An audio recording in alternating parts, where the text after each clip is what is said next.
Fox Sports Houston brings you Houston Astros baseball. Tonight it's game 2 of this 3-game series between the Astros and the Pittsburgh Pirates.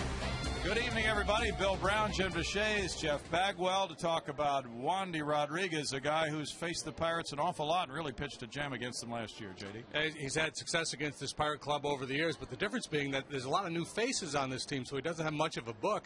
And if you're Wandy Rodriguez in that situation, I think you just kind of go out and stick to your game plan. Don't focus too much on the Pirate hitters and what they can and can't do, but just go out and do what you do well. And if you're Wandy Rodriguez, that means fastball command down and away, and of course that good curveball is the strikeout pitch. Jeff Bagwell had this question many times about facing a pitcher for the first time. Chris Jakubowskis is that guy for the hitters tonight. And people ask you, well, how do you get ready for a guy you haven't seen before? I know, it's kind of tough because you really don't know what their out pitch is. I guess the out pitch is the out that you make, but you don't know movement, you don't know tendencies.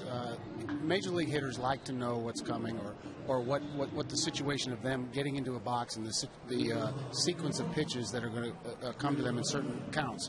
And they don't know right now. And, we've taken a lot of heat over here as the Astros that we've never hit, our first time we've seen a guy pitch. So it's something, I don't know if it's a crutch. I don't know if we should call up guys 162 games a year or something like that. But, guys will feel it out. And, after the first at-bat, they'll get a feel for him.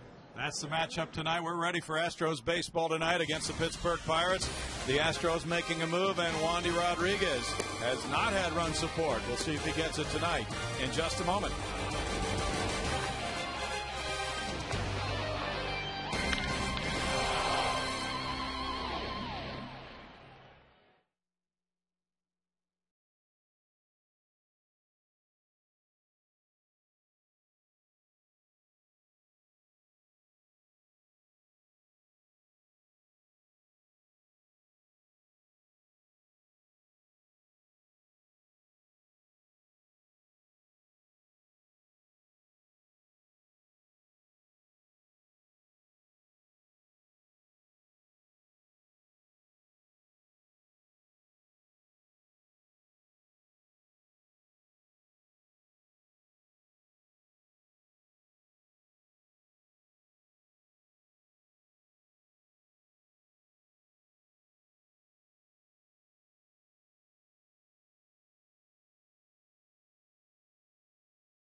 Is brought to you by your Texas Ford dealers and the 2010 F-150, by Jack in the Box, by the Progressive Insurance Group, and by Southwest Airlines.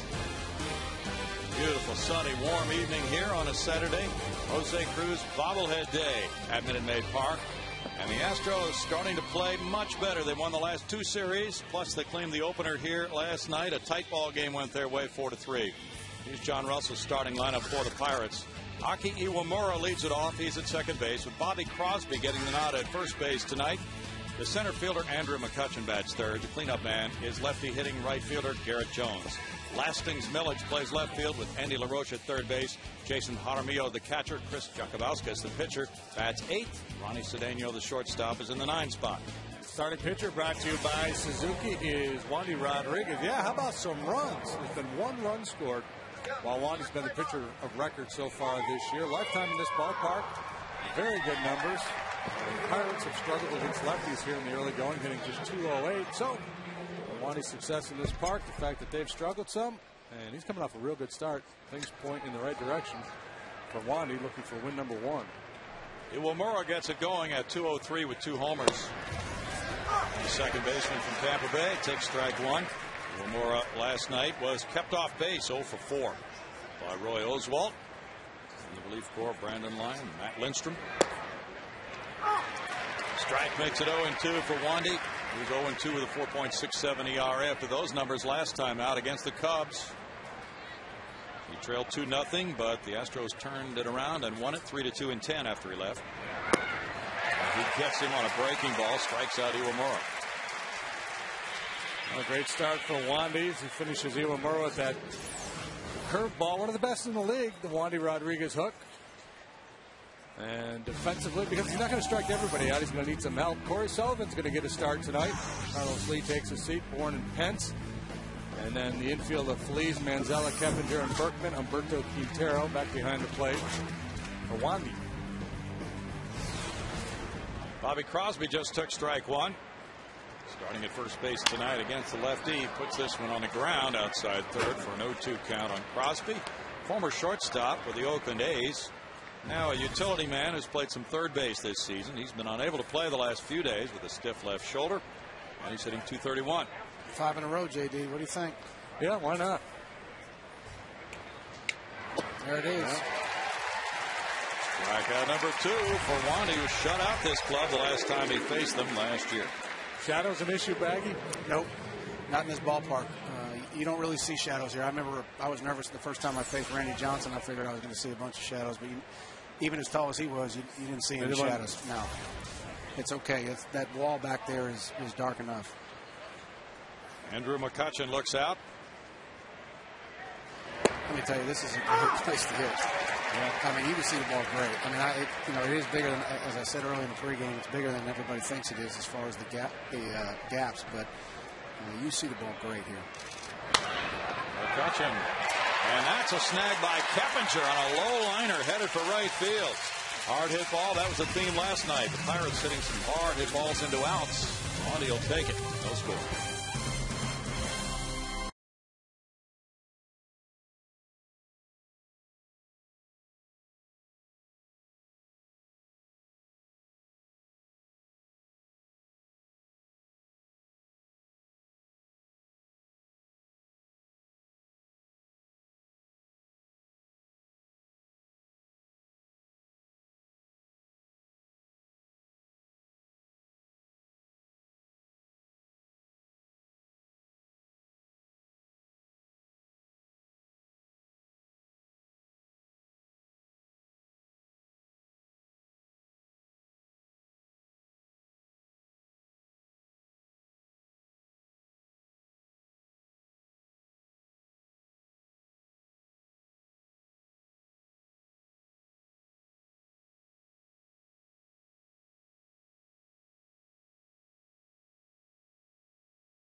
They won 5 of their last 6 with this different look to the starting lineup tonight. Michael Bourne leads off in center field as usual.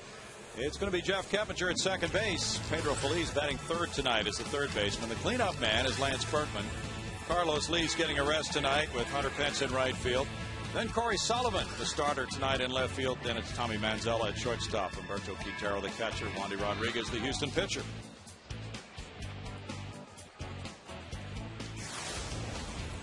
Chris Jakubowskis pitched for Seattle last season. Claimed on waivers over the winter by this Pirate club. And just recalled from AAA Indianapolis. There's ball one. Because the Pittsburgh bullpen was forced to pitch 17 1/3 innings in a 3-game series. There's a fly ball left field line. Last inning's Millage over. And Michael Bourne is on with a 4-game hitting streak now. And Baggy, he's done that a lot better last year and again this year. You know, Brian, I was just going to say something. I mean, what a great job Michael has done progressing each and every at-bat every year. Letting the ball get a little bit deeper, using his speed, using his hands. I think Lance has had a big to do with him as far as that goes. Just making progress all the time, and it, does stuff like this. We're looking at probably a double right here, so it's exciting to watch the progression of Michael Bourne. Jeff Keppinger, the batter. We'll see if he's going here. And the Pirates will do everything they can to keep him close. Bourne 5 of 6 in steals. Well, he's probably not going to go first pitch right here because he probably does not know if he's going to go a slide step or he's going to pick his leg up a little bit higher. And he's going to get a gauge for him right here on the first pitch. It doesn't look like he's about ready to go right now, so I think he's just going to get a feel for him. That was a slide step, wasn't it, Jimmy? Yeah, it was kind of a quick step. Yeah, we haven't seen this guy. And it's tough to say kid because he hasn't been around, but he's not a kid. 31 years of age, and his story is a good one. He originally signed with an independent club as a first baseman, and they're converted to pitcher, and he pitched an independent ball for 5 years before finally getting signed by a major league organization. So you talk about overcoming some odds to get to the big leagues. It's a great story, isn't it? Basically, don't ever give up. Yeah. He's from Anaheim, California. Went to the University of Oklahoma. Played mostly first base and outfield for the Sooners. And he steps off using a variety of techniques here to combat the stolen base threat of Michael Bourne. Well, Suzuki will give us another look at Chris Jakubowskis. We mentioned the independent ball, 4 years with the independent league, a former first baseman. 6 and 7 with the Mariners last year, mostly out of the bullpen. He did make a handful of starts. This is his 9th major league start. Fastball, curveball, and a straight change are his pitches. Fans are booing Baggy, but this is a proven deterrent to the stolen base. Throwing over, stepping off, paying a lot of attention to the run. Yeah, the big thing for me is when I was a base runner is just varying your times. It kind of threw off the timing of the base runner. It also kind of throws off the timing of the hitter. So it's an interesting combination of both. The hitter has to concentrate a lot, and the base runner does too. So it's quite a cat and mouse game that goes on between the pitcher and the hitter and the base runner. That's a shortstop, caught in the air by Cedeno, and that's a broken bat for out number 1. Now let's take a look at the Pirates defensively tonight. Outfield, Millage, McCutchen, and Garrett Jones, left center and right. Andy LaRoche back in at third base. He missed a handful of games with back spasms. Bobby Crosby's been banged up too. He's back in there tonight. Evo Murrah and Cedeno have the middle of the diamond, and Jason Jaramillo does the catching tonight. Last night it was Ryan Domet. A couple of switch hitting catchers on this roster. That's rare. It is. Pedro Feliz had an RBI double last night. There's strike one. It looped just inside the right field line when the Astros got 3 in the 6th inning. Carlos Lee had a 2-run double just inside the left field line. 232 for Feliz with 6 runs batted in.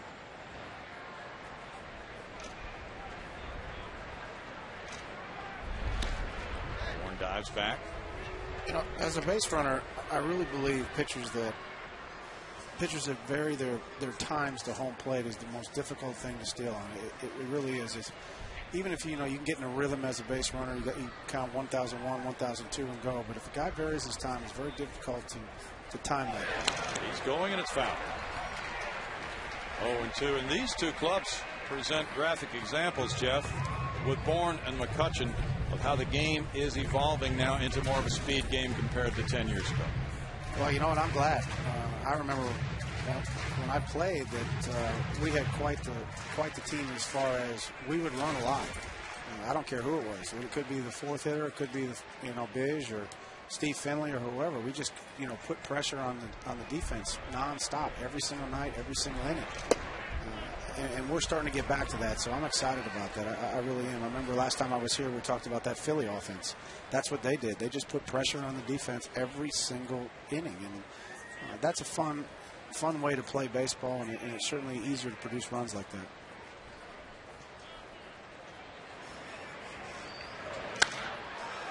That's in the air to left center field.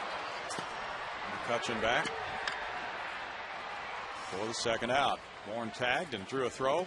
2 down, and it's Lance Berkman coming up. Brad Mills talked with Carlos Lee about this day off, deciding that this was the best time to take it. He said Corey Sullivan needs to make a start.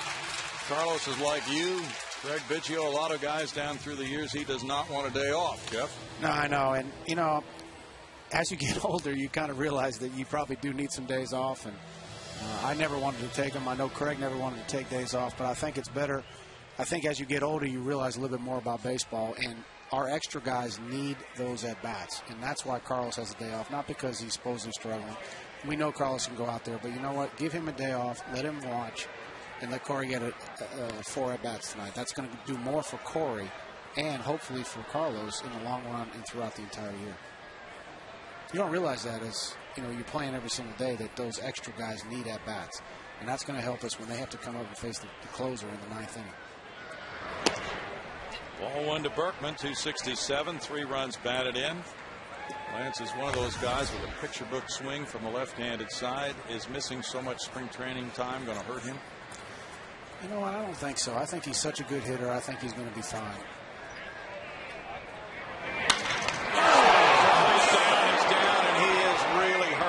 The ball gets by the catcher, Jaramillo, and that's a horrible sight to see Jakabauskas down on that line drive by Berkman. Wow. It's reminiscent of Billy Wagner a few years back in Arizona.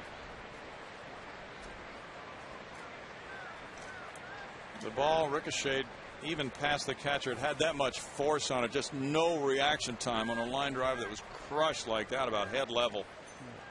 And now Rex Jones is coming over from the Astros side, along with Nate, to help the Pirate trainers. Nate Lucero out. Just a stunning blow. And Lance Berkman over. Everybody's prayers on an injury like that. Boy, it's just difficult to think of what the injury extent might be. That scares everybody in uniform, because you just don't know. I mean, obviously the pitcher, when he lets go of the ball, he's the one in harm's way. He's the closest. But everybody on the diamond, you see a play like that and you think about a ball hit at you or a pitch coming in your direction, how dangerous this game can be. We're only going to show you this play once. Yeah, and if you don't feel compelled to watch, go ahead and turn away.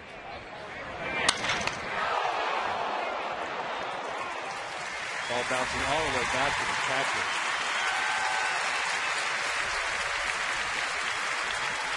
That's suited, Matt. That's a good sign. Oh, how scary. Let me tell you, nobody feels worse than Lance. Yeah. It really is amazing how close the pitchers are and the things that can happen. But the good news is he's sitting up right now. And I was there, Jimmy, obviously, when Wags got hit, and that was a scary scene. I saw a little blood coming out of Wags' ear, and that's kind of scary. Dr. David Lindner is out now to attend to Jakabauskas. Well, there's just no reaction time bagging on a ball like that. There's no time, especially a ball hit like that. And how difficult is this? He was to have pitched Thursday for Indianapolis. He was pulled from that start, with the Pirates having emergency needs here in their rotation with a beleaguered pitching staff. And last night, Paul Maholm gave this club a very good start to give the bullpen something of a rest, but they were hoping that Jakabauskas could do more of the same here again tonight, and now an injury like this in the very first inning.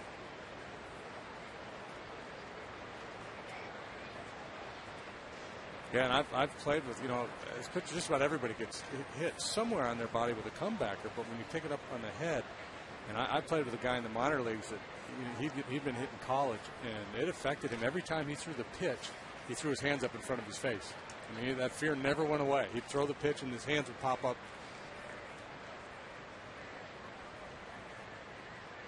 Well, conversely, it's happened the same thing with hitters. Hitters that have got hit in the face, hit in the head, they're never the same. Mm-hmm.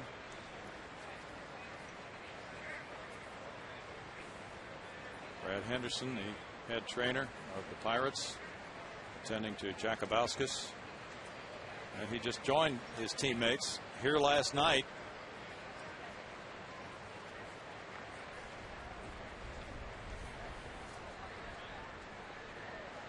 Main thing is to make sure he's all right to stand up here before they move him. And they'll do so with some assistance.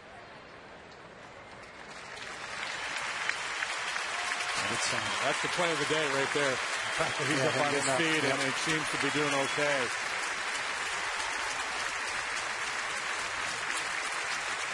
Well, you're right about the concern of Lance Berkman as he's patting Jakubowskis there. And well, you're not going to meet a finer human being than Lance Berkman, and I'm sure he'd rather have an out than do that.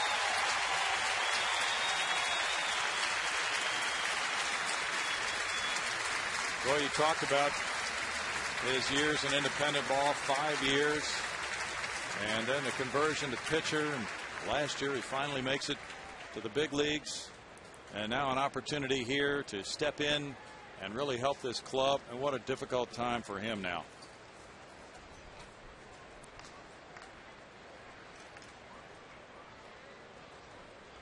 I think, as a lot of fans would tell you, over here in the first couple rows, from the dugout down, they just don't realize how fast this game is. It looks nice and easy, nice and slow on TV, but it's a fast game, and reaction time, especially from 60 feet 6 inches, is not real quick. Yeah, it's tough. And that's why I always caution fans that are sitting down low. Don't take your eye off the ball. No doubt. Chris Jakubowskis being taken off the field, and we'll be right back.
Field after being hit in the head by a line drive off the bat of Lance Berkman. It appeared to catch him on the back of the head, as we've been viewing slow motion replays during that delay.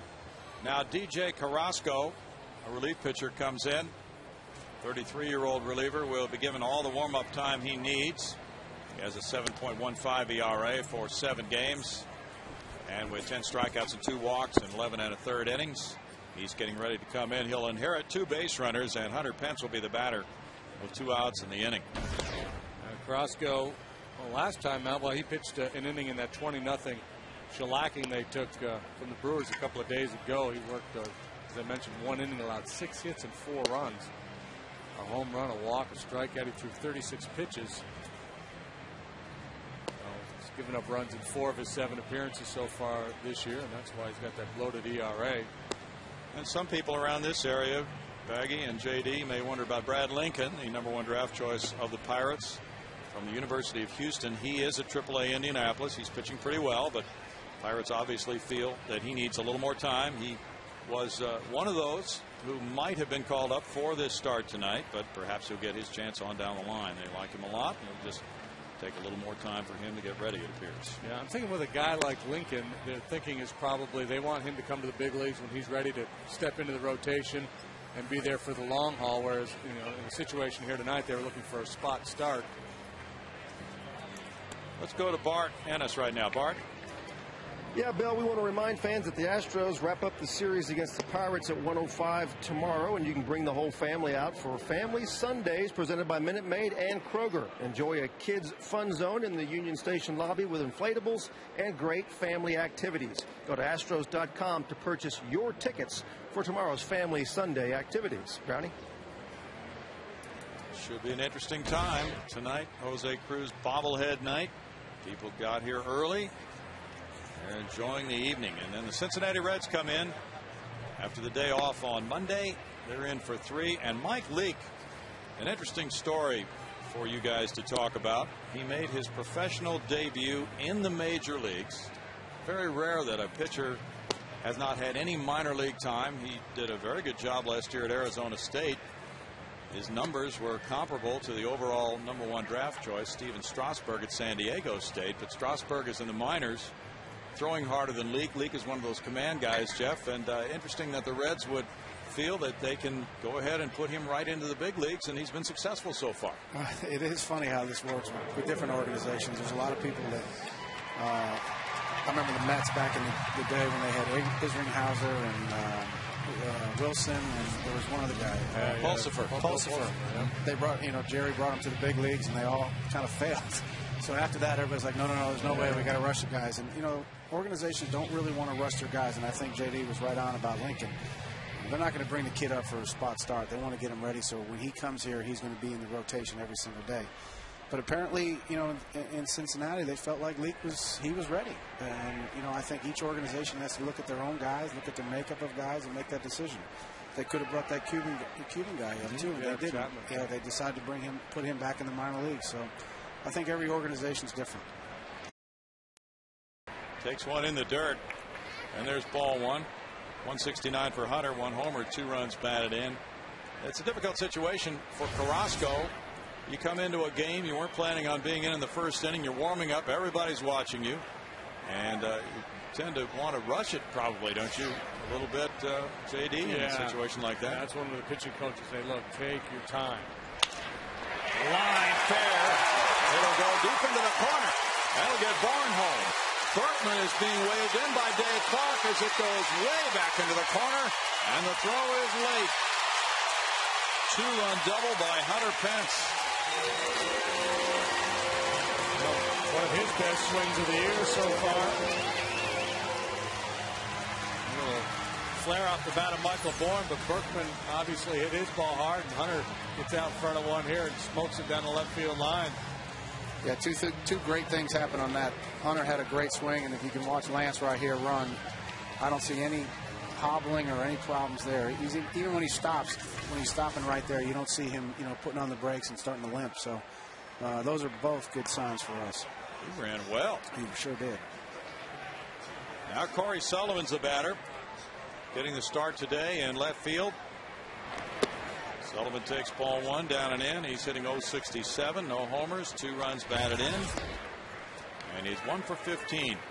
Brad Mills said that he was talking way back when the Astros were in St. Louis about getting Corey into the starting lineup, and now finally it's happening.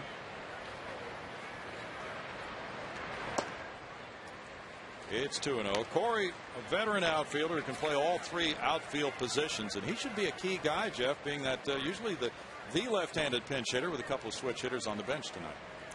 Yeah, he will be. Obviously, we have Blummy on the bench too, which can switch hit and do whatever. But he will be our primary left-handed bat, and it's always a positive when you can have a guy that can play all three outfield positions. Because, like we talked about earlier, they're going to need days off, and Corey's going to need that bat. So Millsy can pretty much pick and choose where he's going to play. He looks at a walk. First and second for Tommy Manzella. Jakabauskas in 2/3 of an inning allowed 2 hits, 2 runs, no walks, no strikeouts. I just think it's funny how once Lance came back, that all of a sudden we're starting to walk again. Why is that affecting the other guys? Well, I think the pressure's off. I really do. I think everybody was trying to step up. When your main guy goes down, a number 3 hitter, I just think guys are in awkward positions and they try and press. And then when you get off to an 0-2, 0-3, 0-4, 0-5, you start to press. And once Lance gets back, it's like, oh my God, I can relax. He's the rock in our lineup.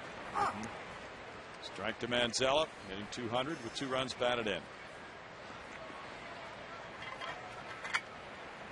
He's been hitting the ball hard to the right of second base. Get into some outs. This one goes up the right field line and back into the seats as Garrett Jones comes over. For a guy like Manzella, trying to establish himself in the big leagues, and he says he likes to hit to right field, what do you think will be the big challenge as the pitchers assess his hitting style?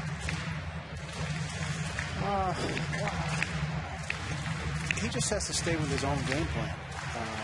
If that's what he wants to do, then he has to wait a little bit longer in the big leagues to get to that pitch that he wants to hit that way. He can't succumb. And I think a lot of pitchers nowadays, they don't generally want to pitch in. So they might come in there once, but generally you don't see guys coming in there 2-3 times in a row. So if Tommy just uses his patience and waits it out, then he should get that pitch. Diving play by LaRoche. And it's 2 runs, 3 hits, 2 men left. Hunter Pence gets his second double. And 2 runs batted in to equal his season total coming into this game and make it 2-0 Astros, 2-1.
To the second, this date in Astros history is brought to you by the MD Anderson Cancer Center, making cancer history. April 24th, 1983, Jose Cruz gets the game-winning hit in the 11th inning as the Astros beat the Phillies 3-2. Of course, we had Jose Cruz bobblehead night the other night, so the fans have so many great moments to remember about Jose Cruz, Brownie.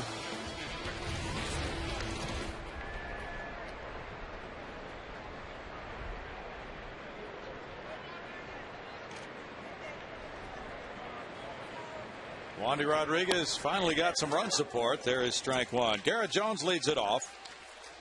Jones with 4 homers, 12 runs batted in, leads the Pirates club. Last night he had a 2-run homer off Roy Oswald and a single, and then he was robbed in the 9th inning. A great Michael Bourne diving catch in left center kept him from another hit.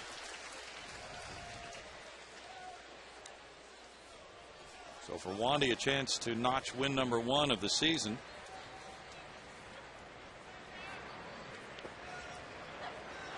And it's a 2-ball, 2-strike count with Brett Myers, the number 3 starter this year. Wandy last year established himself. And with Roy's long-standing credentials, if the Astros could get those big 3 in line, all pitching well, they could have some really good times this year. I'll tell you the other thing about that injury we saw with Lance's at bat when he hit the ball off Jacobakis' head. I mean, for Wandy, you could be a little skittish going out to pitch that next inning because it's something that as a pitcher you're kind of always aware of, but you're able to store it, away in some corner of your mind. And then when you see it happen, boom, just like that, well, it moves to the front of your mind a little bit. To right field. It does the same thing with hitters, JD. Yeah. If you get somebody gets domed in front of you, that AB's not real comfortable. It's not real comfortable. I'm starting to stand out of the batter's box. 1 out, and Lastings Millage comes up. He was not in the starting lineup last night. .254 for Millage this season, 6 runs batted in. He's a .320 career hitter against the Astros. Taking strike 1. Oswald last night went 7 innings with relief help from Lyon and Lindstrom in a 4-3 win. Lastings has got my batting gloves on. Does he? He does. Oh yeah, you got the. There they are. Got the pad working. Didn't notice that. The funny thing though is he has the top hand. The top hand. He's got that little. That's interesting. Yeah, you can't get hit up there, can you? I don't know. If anybody could have done it, it would have been me. But I don't know if I did. He's got one on front too, though, but it's smaller than the back one. 17 pitches for Wandy. He went 7 innings last time. 1-2. And Millage has bounced around a little bit. Pirates hoping that he will be a very productive left fielder for them. He's been a center fielder in the past. He's been with the Mets and the Nationals. Up the middle. There's a good play. Keppinger throwing to take care of out number 2. Now the Pirates, and rightfully so, we're talking about that theme after the game last night. Well, we hit the ball hard into outs. The Astros hit some balls not so hard for doubles and things like that. That's baseball, isn't it? No doubt. Let me tell you something. I know the Astros are a lot happier they didn't hit the ball hard and got hits and got runs than the Pirates are. So it's not about how hard you hit it. I mean, it is. It's great to have great at bats and hit the ball hard, but generally it comes down to success. And just don't have good aim. Exactly right. LaRoche has been out for a week with back spasms. Showed no ill effects jumping on that first pitch for a single to right field. That's what Lance always says. He goes, you got to use the whole bat to get hits. You don't always have to use the sweet spot. There's hits on the end of the bat and there's hits on the handle. Switch hitting catcher Jason Jaramillo next. He's an Oklahoma State product. 3 for 11 with 3 runs batted in. He's had 11 at bats this season. Hunter Pence over. No runs a hit and the man stranded. 2-0 Astros in the second.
Good to have Jeff joining us for Saturday night home games this season on television.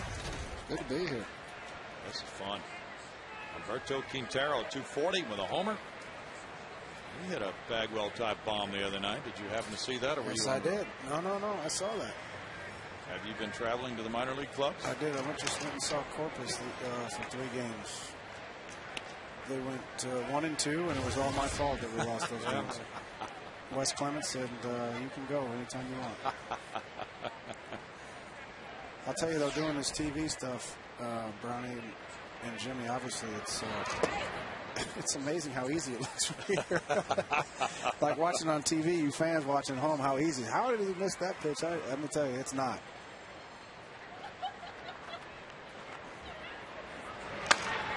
Bouncer to second base.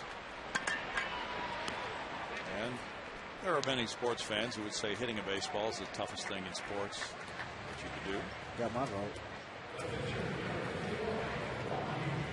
There's a couple of years where I made it pretty easy. You did. I saw you towards the end of your career, and you did. You were making it look easy. You could follow them off with anybody. I don't know the hitting part. So when I was on the mound, I could make hitting look easy too. In a couple of those years.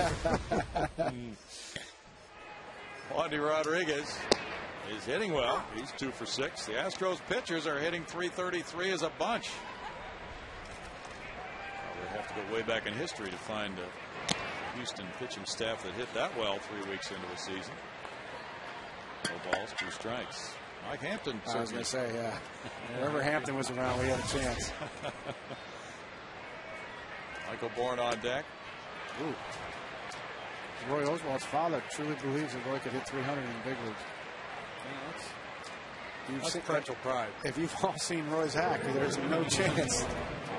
Roy, by the way, went back home this afternoon. His mother and father's home was really damaged by a tornado this morning in Ware, Mississippi. And they lived in that home for 40 years. So Roy was given permission to go back and try to help them salvage whatever they can.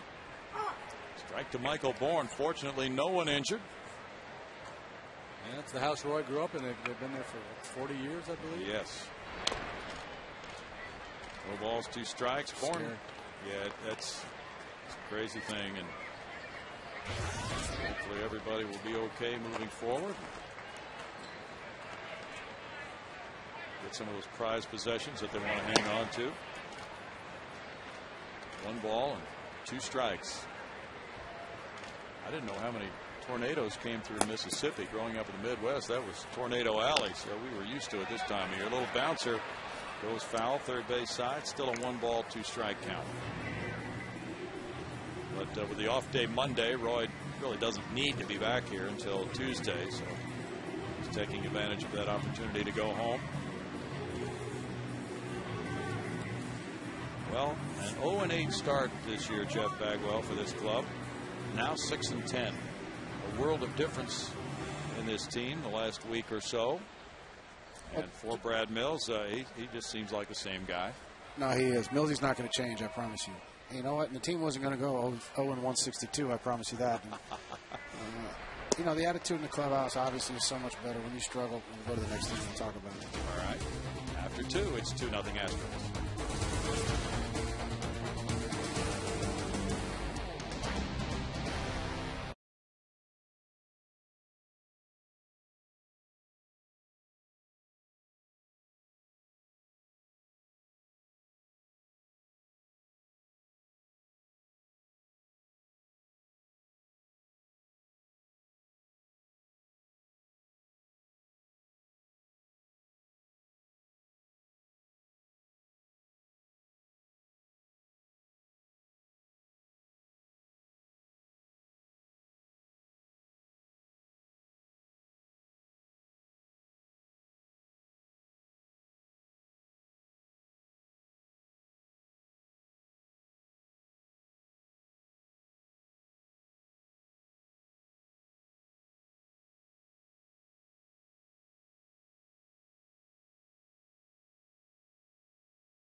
DJ Carrasco, the pitcher, takes strike one here with a score of 2-0 Houston.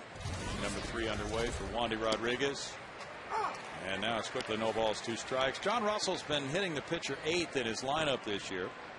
Brad Mills was asked about that before the game. He said, believe me, if I thought it would be an advantage, I'd be doing it. He said, I've talked to a lot of people.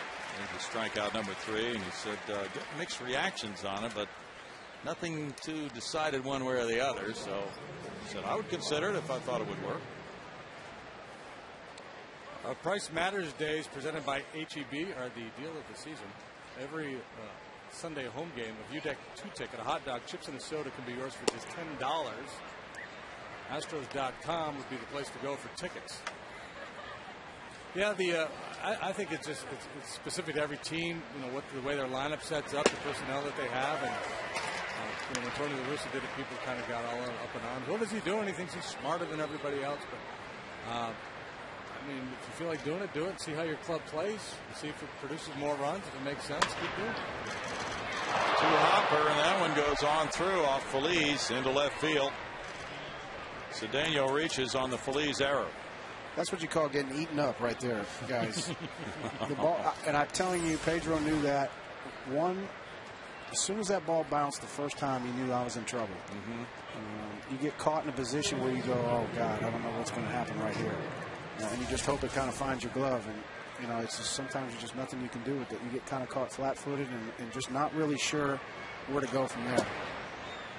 Iwamura takes a strike. That ball's on you in a flash at third base.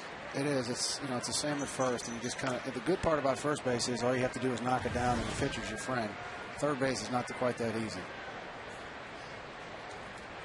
I'm with you, JD. I don't know how I feel about that pitcher hitting 8th. I guess if I had a really, really fast guy, there's no reason to hit him 8th because he can't run. If he gets on base, you can't run because the pitcher's on deck.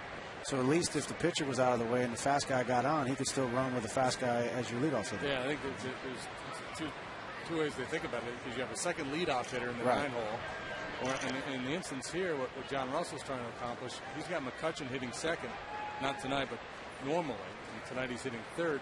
But he likes his speed as a guy who can great runs when he's on base, but he also thinks he's a guy who can drive in runs. Right. And you put another bona fide hitter closer to him in the order as it turns over. And I understand that part. I really do. You know, I even think last year I think we hit Michael 8th a couple times, and I just thought that was kind of a waste because where's he going to go? He can't run. Yeah, the pitcher bunts him over, and you've wasted. You'd rather steal and right.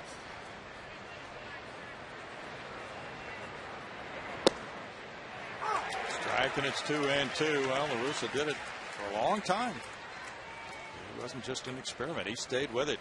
And the opposition to that is all of a sudden the 8th hitter comes up with me on second and third, or first bases loaded. So it's tough. You just kind of have to sell yourself out to what you really want to do. Well, I always thought the 7 guy wasn't going to see a whole lot to hit. Now if the pitcher's batting 8th, so might be hurting yourself in that regard. It's true, and it's just a tough situation and what you really want to do. I guess, like you say, it's got to be your personnel of your club.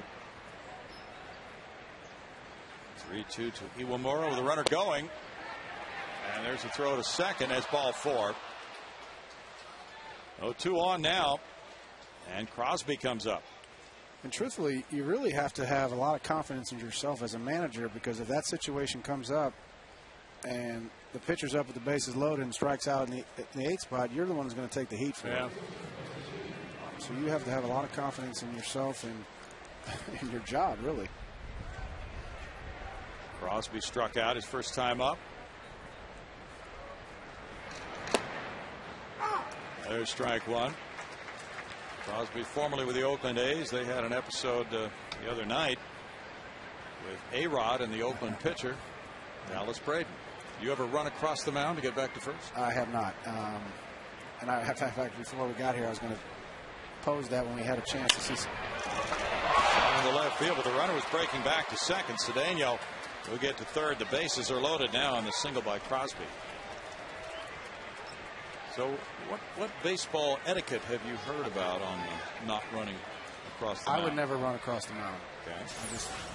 I'm basically the same thing. I don't know. Right or wrong, I just thought that was his spot, and I just shouldn't do that. And Jimmy can talk about this a lot more than I Yeah, can. you know, and the funny thing is, I don't remember it ever coming up before. Because nobody does it. Yeah, nobody does it. And the mound is considered the pitcher's office, you know, and it becomes a territorial thing like the alpha dog. And if that was some goofy rookie that did it, Braden probably doesn't get that worked up. And the fact that it's a superstar, A-Rod, and A-Rod's reputation in the game, and it's like, what are you doing? You know, because I'm sure what Braden was thinking is, here's a guy, he's encroaching on my turf. And if it was somebody else, the pitcher might not have reacted as loudly as he did. Oh, if Lance came running across the mound, you'd be like, all right, whatever. Yeah. And Lance would have apologized. Oh, my bad. I'm sorry, I forgot. Yeah. Exactly. 1-0 to McCutcheon with the bases loaded. He rocks one into center field. Now we get Cedeno home, and behind him, Iwamura. And the throw to the plate. Quintero takes him out.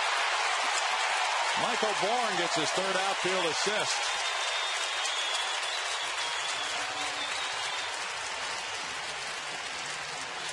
It's kind of interesting. It was kind of a 2-out send there by Tony Beasley. The 2 outs, go ahead, take a shot. You're right, Jim, and that's a product of not scoring a lot of runs. Yeah, trying to force the issue. Trying to force the issue, especially with a guy of Michael's arm, too.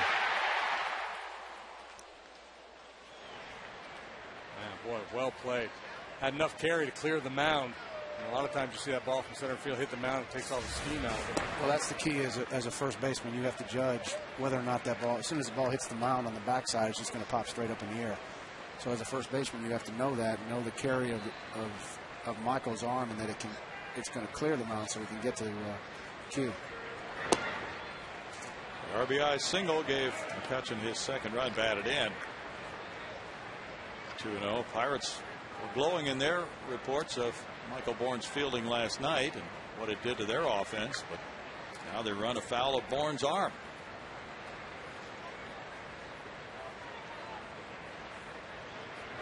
And if we can get out of this, that's just a huge play for us right there. Instead of being bases loaded again with 1 out.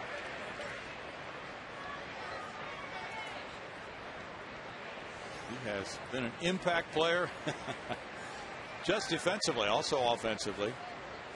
But this series so far, his talents have really been on display.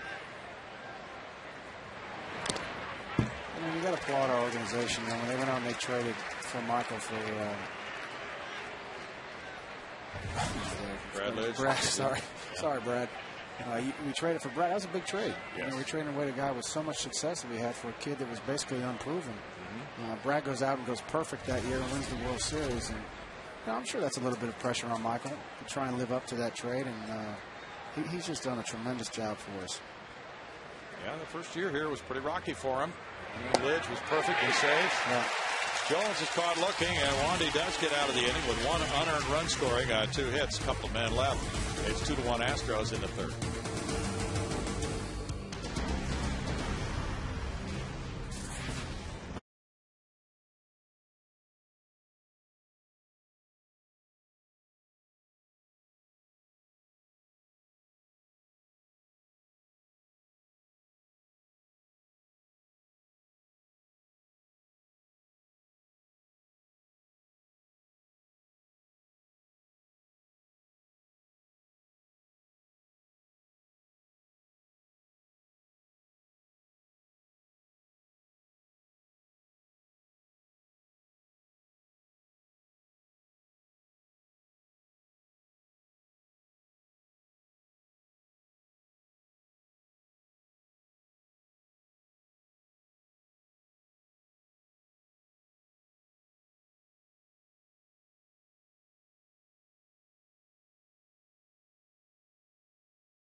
...1992, which happens to be the last year the Pittsburgh Pirates had a winning record. Bill Clinton was elected president.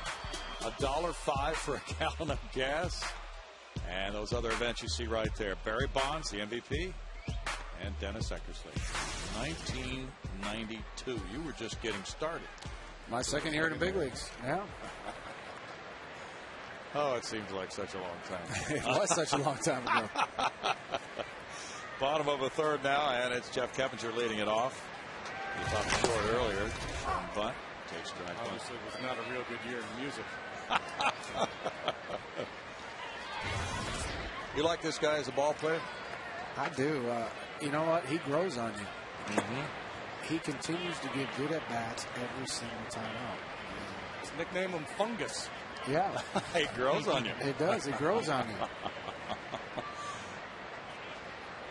Yeah, he can help in a lot of ways. You know, I think he's one of those players, and we come across him over the years, guys who it seems like when they're given a job, everybody's looking for the next guy to replace him because they look at the negatives. Well, he's not real fast. He doesn't hit for a lot of power. But if you just watch him play and let him play, he's going to do some things to help you win.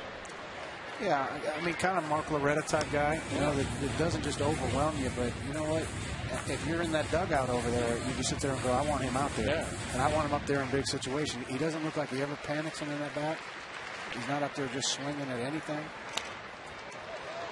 He just fights. And to me, that's my definition of a good baseball player. Not everybody's gifted, you know, with Lance Berkman type, you know, power and, you know, average and all that. But this kid, he just works at it and he just does a great job. 2 balls and 2 strikes. He's tough to finish off. He is. He battles. And the Astros were 0-8. They weren't getting too many long at bats during that stretch. No, they weren't. He's got a unique swing, doesn't he? The way he kind of carries his hands low, and he almost every now and then when I see him hit, it reminds me of a tennis player with that top hand. See, he's real low and back quite a bit, really. His hands get way back and probably a little bit lower than his letters, which is, you know, with that wide open stance too. They start high, but then they get low. Rolls over on it. But just like the rest of us, he has the ability to roll the ball over the third base. Somebody asked me one day, "You're going to hit ground balls to short for, you know, during BP?" I said, "Yeah, I've done that my entire career. That should be an easy thing for me." Pedro Feliz, a fly ball to left field in the first inning. How's the atmosphere at Corpus Christi? Those fans have really been good over the years. They have, and you know they got off to a good start until I showed up. Millage in left, 2 outs. But they got a fun team. They got a lot of guys that are close knit. I think a lot of baseball players that enjoy playing with each other. That, you know, what I heard from them, from their mouth verbatim, is they believe in each other. They have a lot of fun. They never believe they're out of a ball game. They come to play baseball every single night, and there's some talent down there, which is exciting. Lance Berkman hit that shot off the head of the starter tonight, Chris Jakubauskas, for a single. I haven't seen one like that for a while. It ricocheted back over the catcher. LaRoche handles out number 3, and after 3, the Astros lead the Pirates 2-1.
$42. Also, check out our all-you-can-eat, Hunter's Lodge, Division Rivals, and Price Matters Days 6-game plans. Go to Astros.com to get your plan today.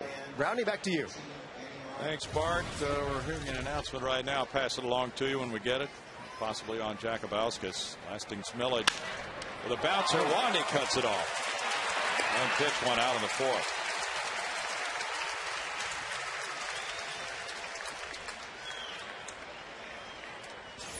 Wandy got help from Michael Bourne last inning. Now he helps himself. Noah's a guy who can really create some havoc out there, capable of stealing some bags, so you don't want him on base. Wandy, a good little athlete out there. Handles the bat pretty well and fields his position well. Andy LaRoche takes strike one. Pedro Alvarez is the #1 draft choice in waiting at AAA Indianapolis, playing third base, a left-handed hitter. And he's going to require some more time from what we're hearing before he's ready to claim his spot at third for the Pirates. That's an interesting thing all the time when people say you need just a little bit more time. Like, I guess going back to that pitcher thing, you just don't know. Every organization is different. Some organizations will move guys real quick, some won't. And it's just interesting how the thought process goes on different players. I mean, if he's hitting 380 or whatever he's hitting, I don't know what he needs more time with. From one thing I've heard is work on his play at third base. He lost some weight. He's now covering more ground. Has a pretty good arm, decent hands, but just want to have him field more plays at third base there and become more efficient as a third baseman. And that's right. LaRoche is down on strikes, but then you got the Mike Leakes of the world, and Walt Jocketty said we didn't know what to tell him if we sent him down. He had command of all of his pitches. Now Chapman, he said, needs better command. He needs a little more work on his fielding, on holding base runners, on hitting, things of that nature. But he said we really wouldn't have known what to tell Mike Leake if we sent him down. Jack Tashner working in the bullpen for the Pirates. Jakabauskas has been sent to Methodist Hospital for observation. That was the announcement. Well, too, in these decisions when to bring kids up, there's a business side of it as well. Yeah, right. And that clock starts ticking towards free agency and arbitration. And if the player's called up real early in the year, he could be part of that Super 2 arbitration class where it's 2 years of service plus X number of days. So if you wait until mid-season to call a young prospect up, he's likely not going to be part of that Super 2 group. So you get another year and you don't have to deal with salary arbitration. And if you're the Pirates and you don't think you're really going to contend, it probably makes sense. If you're the Reds, I think the Reds feel like they have a fighting chance in the division this year. That's what they're saying. So I think if you're in that, if that's your mindset, then you bring your best club north. And that's part of the fact that I've only retired about 4 or 5 years ago. I'm still in the player mode. Where I'm like, yeah, whatever. I don't care about that. All I want to do is get the kid up here and play. Right. But there is a business side, and I'm starting to realize that and trying to understand it. So, and I do, and I get it. And I think you're right. I think Cincinnati, thinks they can contend in our division because I don't think there's any clear cut. I mean, obviously since St. Louis and Chicago, but I don't think they're going to overwhelm anybody. So you're right. You bring your best club north.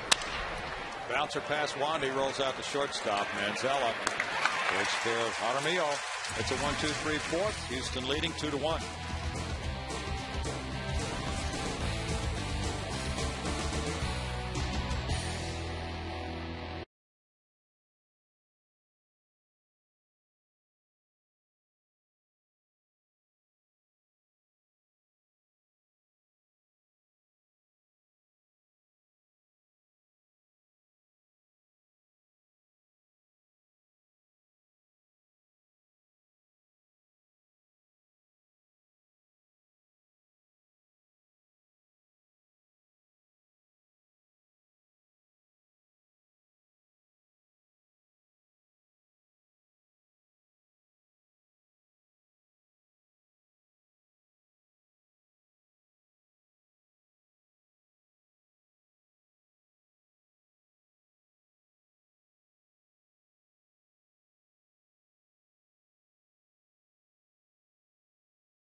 Let's check some trivia for you. AT&T brings you this trivia question. Since 1993, who is the Pirates' home run leader? 1993. Post Barry Bonds era in Pittsburgh. Brian Giles. Oh, yeah. That's solid, yeah. I'm going to stay with you on that one. I'd say, as a matter of fact, we're going to go Brian Giles 1. Okay. We'll go Al Martin, maybe? Okay. Kevin Young? Smash into right center field by Hunter Pence. Hey, that's a good sign. He's 2 for 2. Pull it down the third base line. Hard hit, shot up the middle.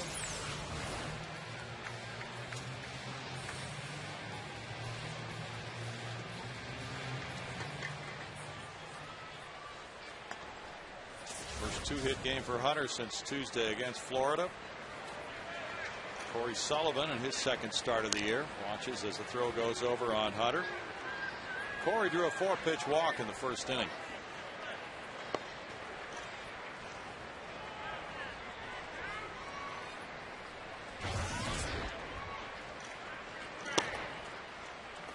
Ball 1 with Manzella on deck.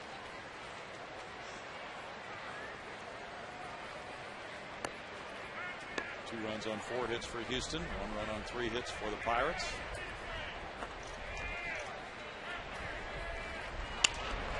Third over third. This could land out of the reach of Weston's Millage, and it is in for a blue hit to left field for Sullivan.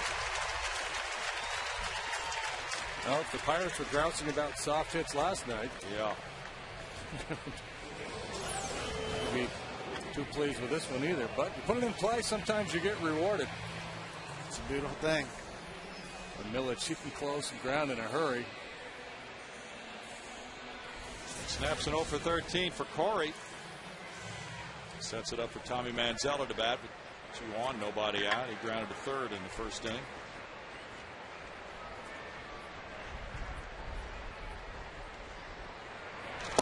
If Millage is running towards the alley on a ball like that, he can leave his feet knowing that McCutcheon's there to back him up. But when it's in the corner like that, if you dive for it, you miss it, and it rolls all the way to the corner, it's going to take a good long while before somebody's there to help you out, or you're going to have to get up and scramble and get it yourself, and going to give up some extra bases. Carrasco has thrown 36 pitches in relief of Jakubauskas. And maybe if there's not a guy on first, you leave your feet. Yeah. But definitely with a guy on first, you probably don't. Because then you're looking at second and third at the least. If not, a man on second with a guy scoring. Yeah. Quintero's on deck.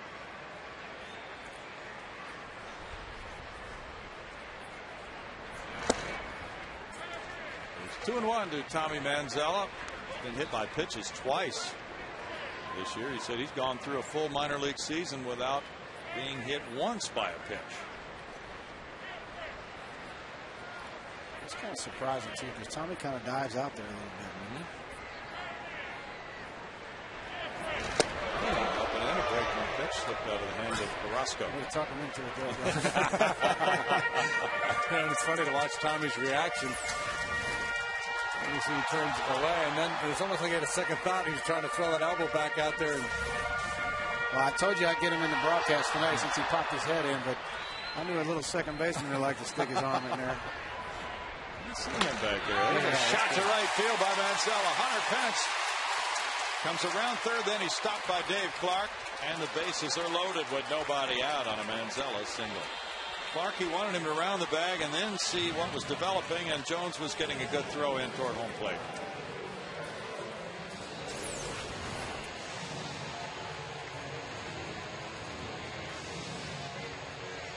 Very difficult to send him right there. That's straightaway right field. With nobody out. You just can't take a chance there making out with the 8th place hitter coming up and then the pitcher. Joe Kerrigan with a tough night here, JD, with their pitching staff and what they went through in the previous series against Milwaukee. Yeah, they 20-0 game. There's 3 or 4 guys out of that pen who threw a lot of pitches. That's why Mahalam, even though the Pirates didn't win last night. He stepped up in a big way, gave them 7 solid innings last night. They'll buy an extra day's rest.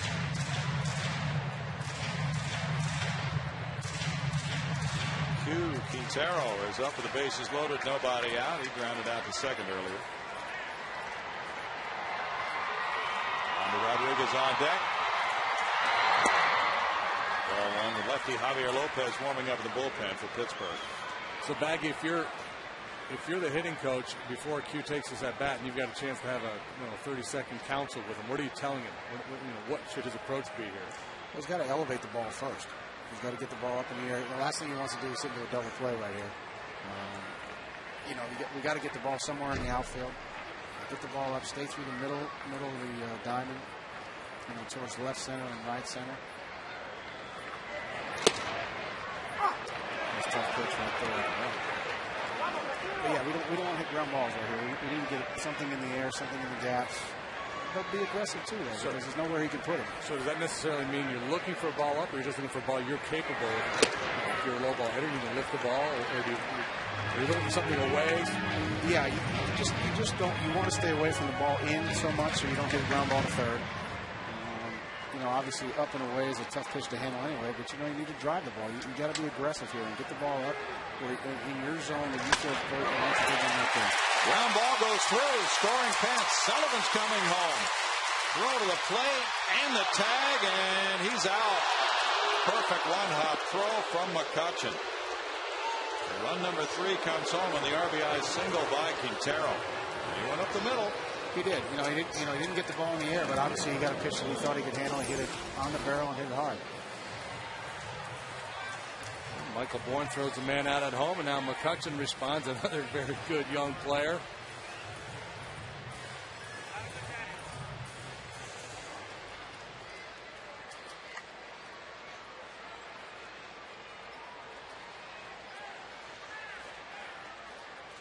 See Hunter Pence there, the on-deck hitter. Helping Sullivan with a slide. Good throw by McCutchen.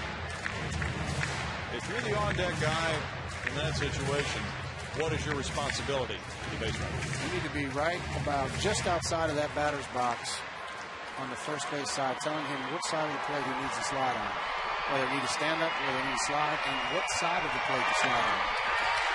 Wandy Rodriguez, good bounce, dropped by Carrasco, and the throw is low, but they do not get him. Looked like they had him, but the ball was safe at first by Tom Hallion. Apparently, Uemura didn't have possession of that throw, so Wandy reaches. That's a whole lot of ugly right there. A good bunt. The Pirates not able to execute. Carrasco overruns the ball. Yeah, Uemura had come off the bag.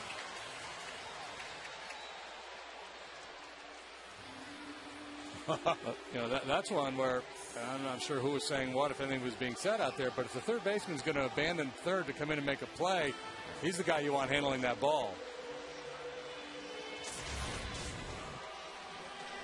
Wandy should be credited with a sacrifice and then an error on the throw. We'll wait to see what that ruling is. Meanwhile, the Pirates are going to the pen again with a score 3-1 Houston. Back in a moment.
good.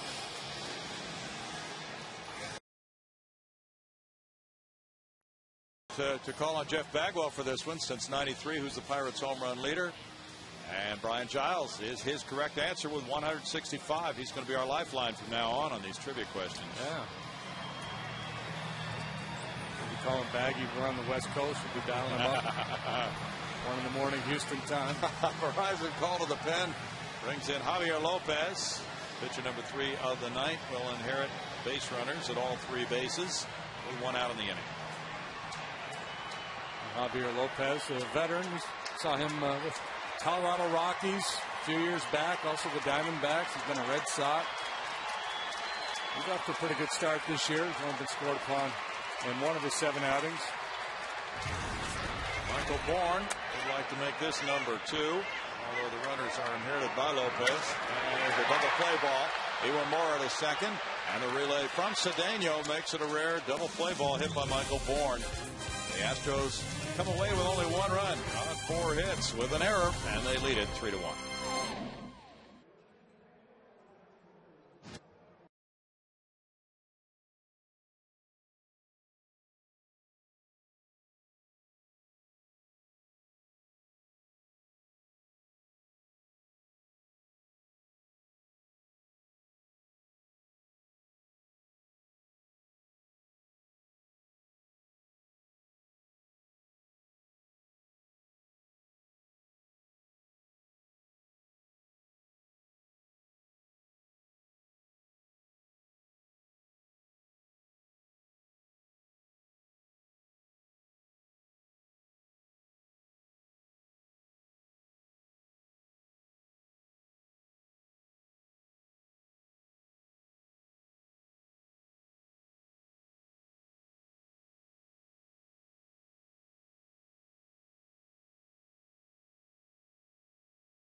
In the 5th. You know, for a long time, they've been playing a real good brand of baseball out in Brazoswood. And today, the Buccaneers are here. Coach Bobby Williams joins me. You guys having another good season this year, and you were honored today. Tell the fans what the honor was. It was honored by the U.S. Army for High School Sports Team of the Month. And I'm real proud of our kids for the honor. They've had a great season and had a great couple seasons in a row here. Yeah, headed for the playoffs again, right? We are headed for the playoffs. We've got 2 more district games next week, and then we'll find out after next week who we play in the playoffs. Well, good luck to you. Group teams all here, good group of kids, mostly seniors or a mix of kids? It's a pretty good mix. There's a lot of seniors and a few juniors and a sophomore. So we've got some coming back after this year, too. We'll be all right. You know who you're playing in the playoffs yet? Not yet.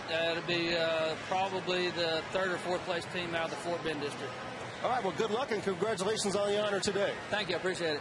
And I'm guessing, Brownie, if there's a home run hit way up here, somebody's going to catch it. If they do, yeah, they better. If they don't, they're going to be running tomorrow. Back to you. Thank you. Here's the pinch hitter, John Rayner, batting now for the pitcher Lopez, as inning number 5 rolls around for Wandy Rodriguez. And it's ball 1 to Rayner, the 26-year-old outfielder from Memphis, Tennessee. He was a Rule 5 draft choice by the Pirates back in December. He is 2 for 6 as a pinch hitter. And goes out of play, and it's 1-1. Carrasco went 2 2/3 innings, allowed 5 hits, 1 run, 1 walk, 2 strikeouts. Lopez 2/3 of an inning, no hits, no runs, and he got the big double play hit by Michael Bourne. Pirates are warming up a lefty in their bullpen now. Wandy missing. And the count running to 2-1 for Wandy Rodriguez, shooting for his first victory. He's 4-4 lifetime against the Buccos. Cappinger to his right. Throws to Berkman. 1 out.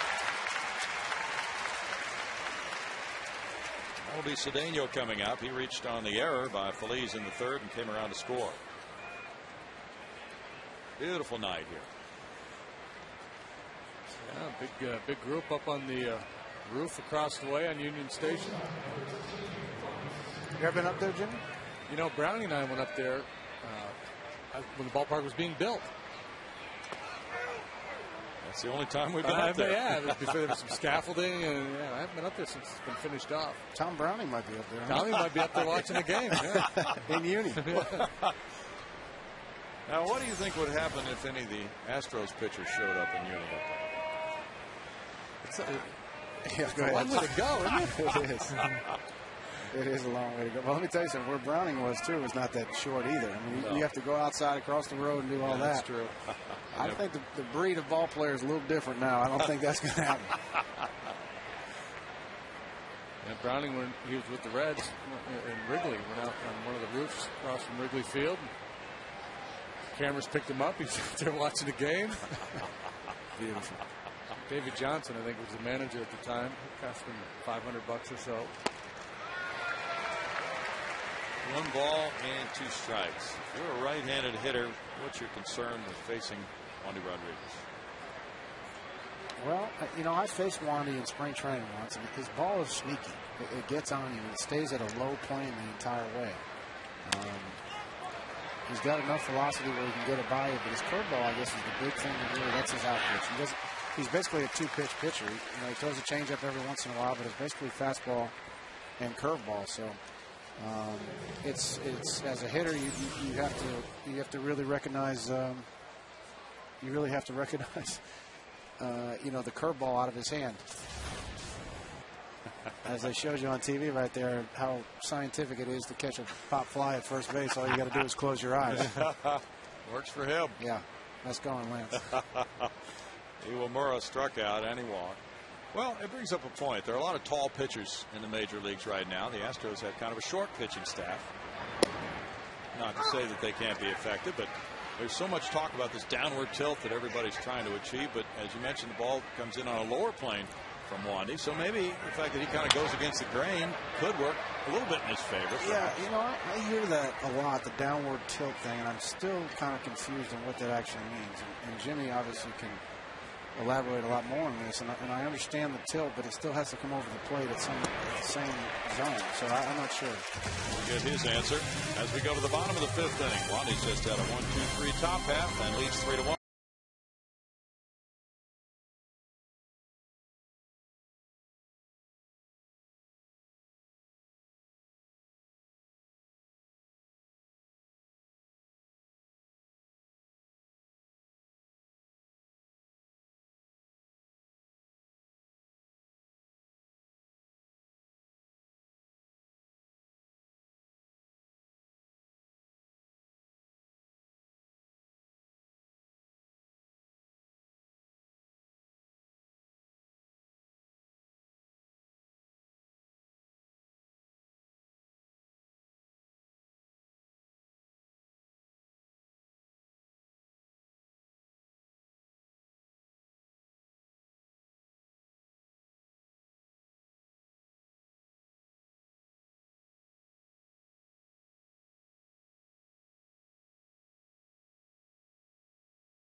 Fox Sports Houston is brought to you by your Texas Ford dealers, by AT&T, by Chevy, by State Farm Insurance, and by Gullo Ford and Gullo Toyota, who bring you the 5th inning.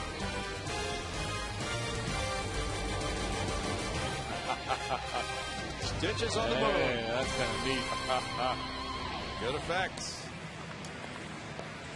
Damon created that effect down in our truck. And right here, it's 3-1. The Astros have the lead. They're coming up in the 5th inning. Keppinger, Feliz, and Berkman against pitcher number 4 of the night, John Russell. He is lefty Jack Tashner, formerly with San Francisco and Philadelphia. Just turned 32, JD. Yeah, and formerly from, you could say that just about everybody on this Pirate club, and they have very few homegrown products on their team right now. Tashner, lefty, rushed it up there pretty well. And for a team that's done all the losing they've done and had all the draft picks, you know, the plan was to, you know, have all these young players and bring them to the big leagues. And of course, they've had such bad luck with their high round picks over the years. You would think that, Jimmy, you know, they haven't had a winning season, what'd you say, since 1992? Yeah, 92. Imagine all the high round picks they've got, and you really don't see any of those picks here. No. And I was looking at it before the game, and McCutcheon's the only guy in the starting lineup. Line shot, left field corner. Keppinger heads for second base for double number 6 of the season. Takes the turn there, and the ball comes back in from Millage to third. Maybe that ball's starting to look like that moon with the stitches on. It's going to be hard to get him out of this lineup. Yeah, I don't see it happening real soon there, Browning. That's that tennis stroke I was talking about. That's right down the line. He just beat Lendl. Well, he really thought about going to third, but probably not a good play here. It's a short throw. No out. It is. It's not very far. Keppinger with 6 doubles. In position for Feliz, who's 0 for 2.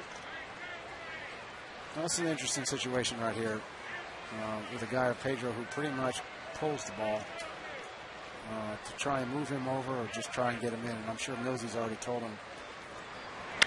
Certainly he's going to try and get him in. They'll get him in with this. 2-run homer, Pedro Feliz, number 1 as an Astro. 5-1 Astros, and he powered down a long way to left center field. That moon ball.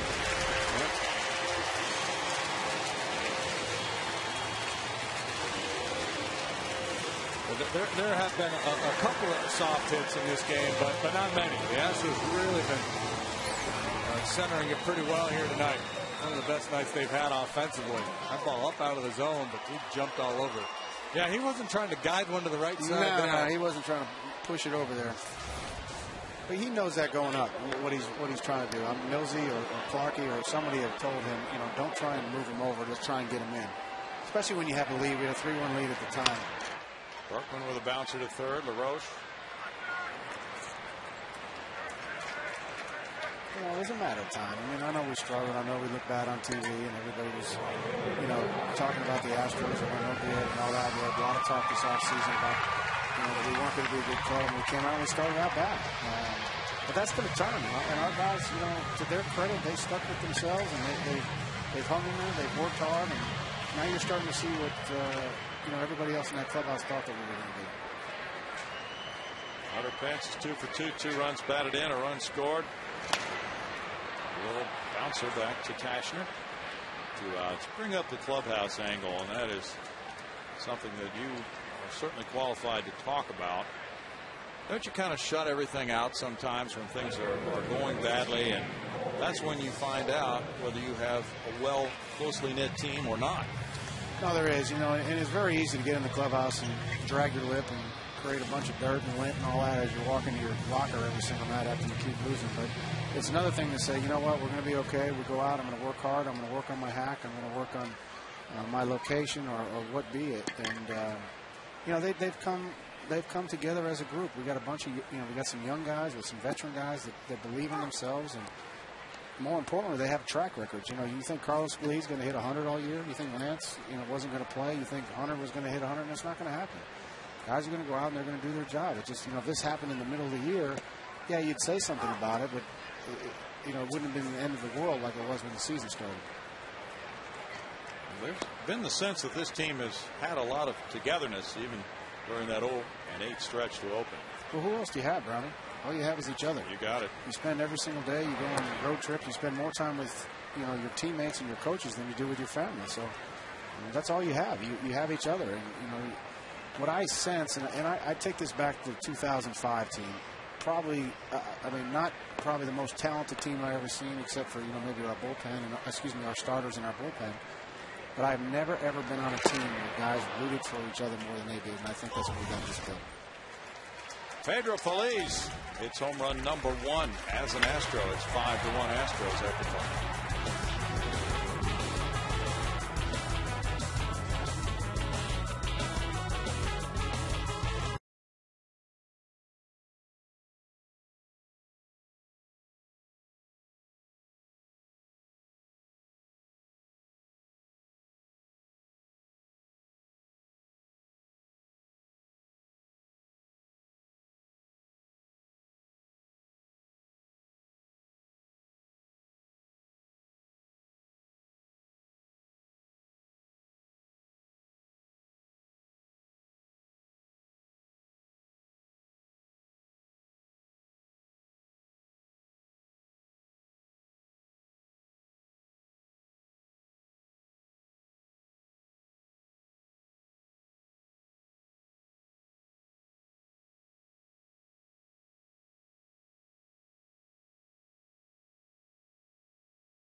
Showing you Wandy Rodriguez. And there is Lasting Smellage pulling off that one a little bit. Ground ball back to Wandy. Coors Light Freeze Can brought to you by the Frost Fruit. Coors Light. Wandy struck out 6 through the first 5. Here's Crosby. Strike one to him. He is 1 for 2.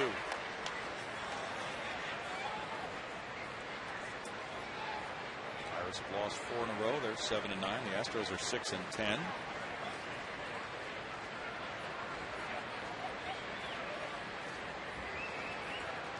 McCutchen and Jones will follow Crosby to the plate. It's 1-1.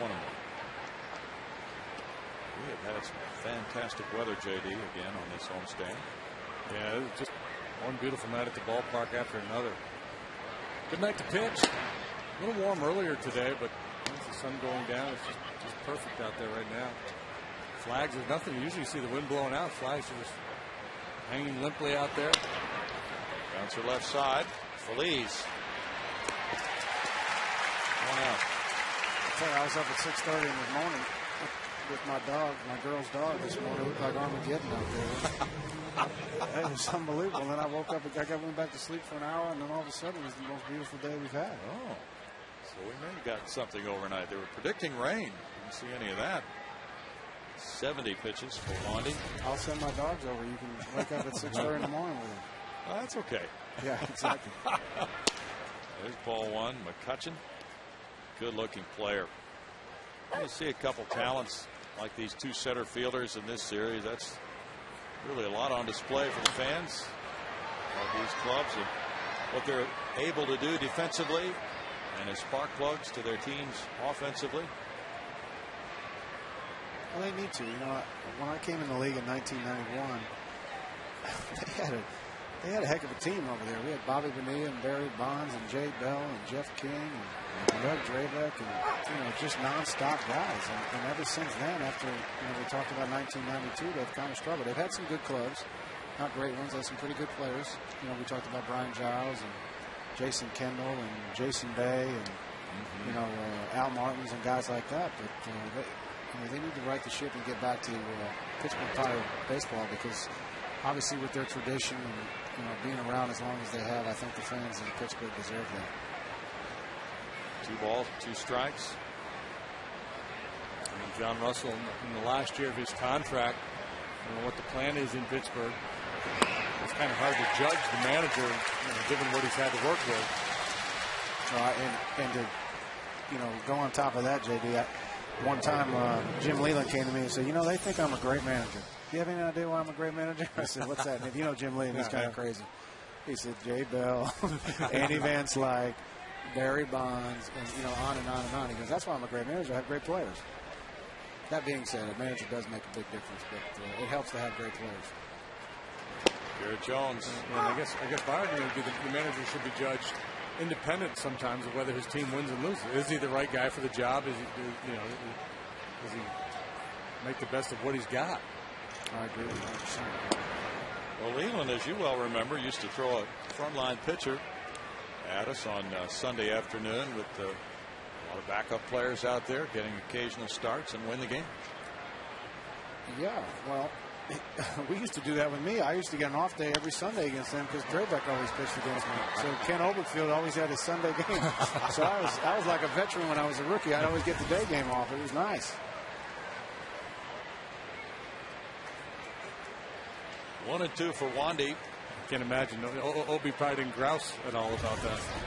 Yeah, I'm sure. Damn, kid. Can't play day game after night game?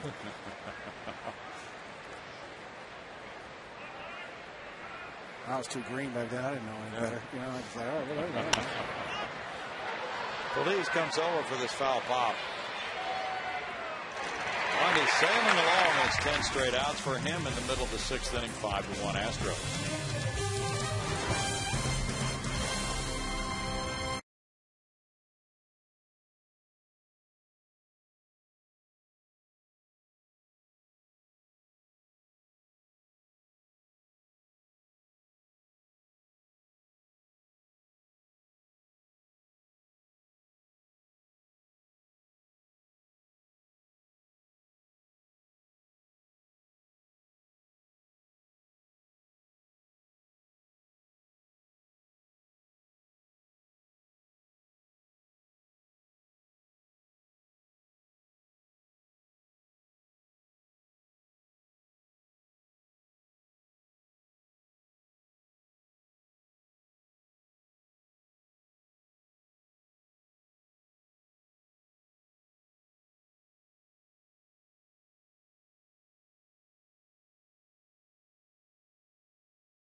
Nine games, have an ERA of 3.02. That's kind of held things together. And the hitters tonight showing some very good signs, Jeff Bagwell. They sure are. We hit some balls real hard. Got some clutch inning. Got the double with Hunter in the first inning. Got the home run by Feliz in the last inning. Good signs. I mean, things were going to happen. We were going to turn around. We got too many good guys, too many good hitters that they're going to get the job done. We just went through a bad spell right there, and unfortunately, it was the start of the season. Tommy Manzella singled in the 4th. He's 1 for 2. Ball 1 from Jack Tashner. The Pirates, because of the injury to Jacobauskas, who left in the first inning after the line drive off his skull by Lance Berkman, have had to go to the pen starting in inning number 1 tonight. Adding insult to injury, he's on the hook for the loss, too. Oh. How tough is that? Yeah, he's got bigger things on his mind right now, but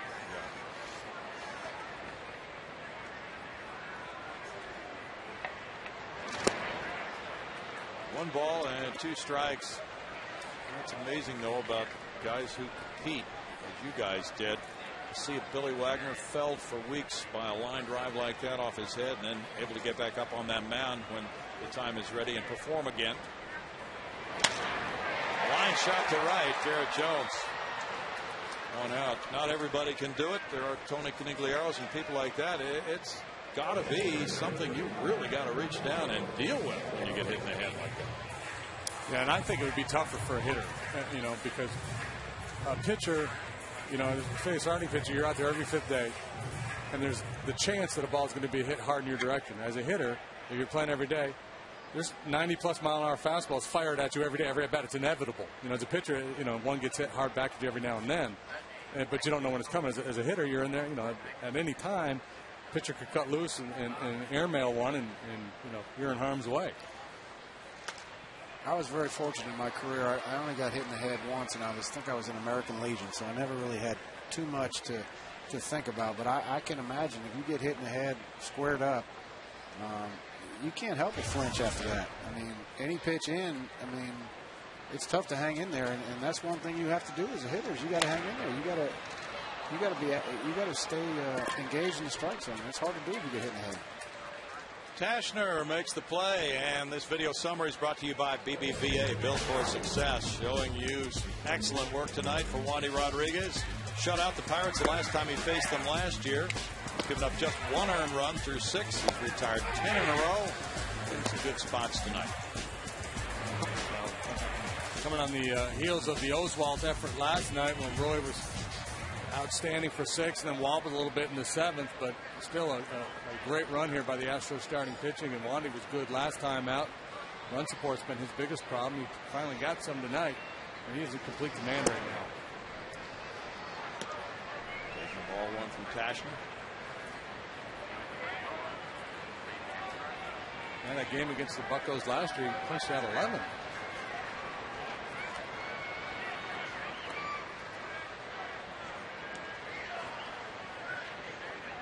He's walked only 1 tonight. It's a 1-ball, 1-strike count. I got Wandy quick switch hitting.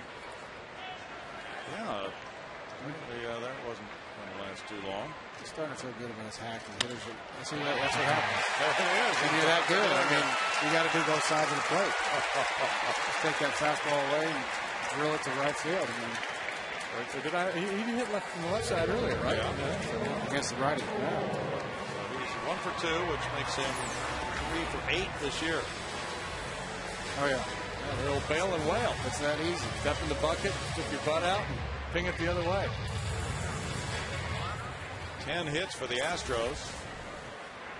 As a hitter, you're on the bench right there, and you're probably going through like an 0 for 10. When you watch him do that, and you're winning 5-1, I'm telling you, you're irritated.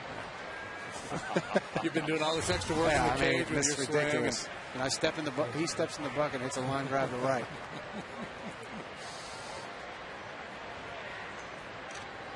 It's kind of a double-edged sword. You're kind of happy you got on base, but you're like, I cannot believe this. 1-1 to Bourne. One single been scored at the first. He's 1 for 3. It's only the second time the Astros have had 10 hits in a game this season. 1-2. Fred Myers goes tomorrow. That's game 3 of this series at 105 against Charlie Morton. He sure had a good outing the other day. I know he gave up 4 runs, but he really battled, and he gave us some good quality innings there. We ended up getting a W out of that, so it's very encouraging to see. It really is, because as you know, the innings, and JD brought up this point at the time, Larry Durker used to say, if I have my choice, I'll take the 7 innings and 4 runs over 6 innings and 3 runs, get that extra inning out of a starting pitcher. And I heard you guys say that the other night. I was watching the game, and I agree. There's one thing about Brett that we all know, and I remember talking with Lance about it, is Brett doesn't want to come out of the game. He wants to be in there. He wants to pitch until he can't pitch anymore. So to watch him do that was great. It's great for the ball player. 3-2 pitch, 2 outs. Wandy ready to set sail for second. And up and in, ball 4.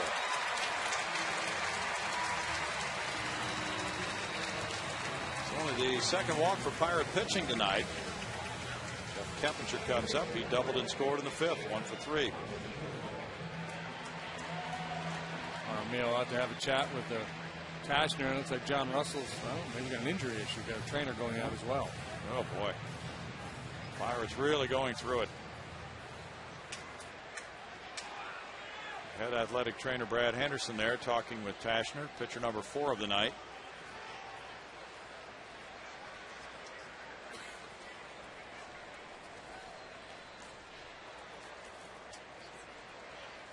Tomorrow, NASCAR and Fox moves to Talladega, where Brad, with a real long name that starts with a K and ends with Ski, will try to defend his title and take home the checkered flag for the 2nd straight year.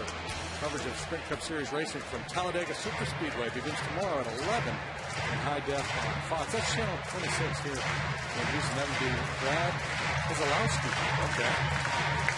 I'm not familiar with some of the NASCAR. I mean, I know a lot of it. I haven't heard that one before. I haven't heard that either. Yeah, the starting pitcher tonight, you had to come on. It took you like 30 minutes to figure that name out.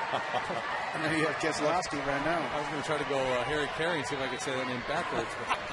Slowstick Carey. Keppinger with strike 1. We're actually kind of rooting for Brad Lincoln to take this start if you want the broadcaster's view.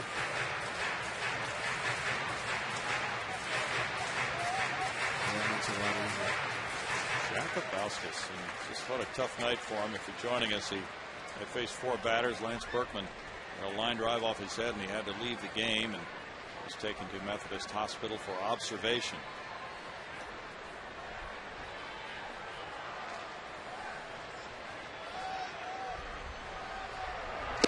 Yeah, and here's hoping Chris is in a hospital bed watching this ball game right now.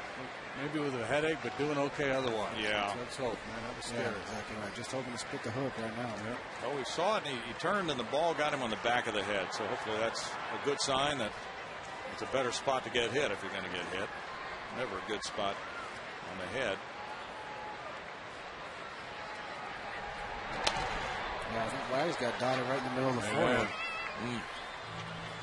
That ball went over the catcher's head, too. 1 ball and 2 strikes. Yeah. I think I remember Wags, after all was said and done, having some comment about his hard head. Not a joke you're going to make at the time until you know he's out of harm's way. Yeah, that was scary. Keppinger, here's the hot zone. And that up and away. Of course, the square itself is the strike zone. Okay. So that's the upper reach of the strike zone away. And of course, he's a guy who's worn out left-handed pitching in his career. So walking Bourne there, that was bad for a lot of reasons. You had lefty on lefty, you put a speedy guy, and you had another base runner on, and then you have to deal with Keppinger, who's so good against southpaws. And a guy on deck that just took you off the facing. Keppinger rips 1 foul.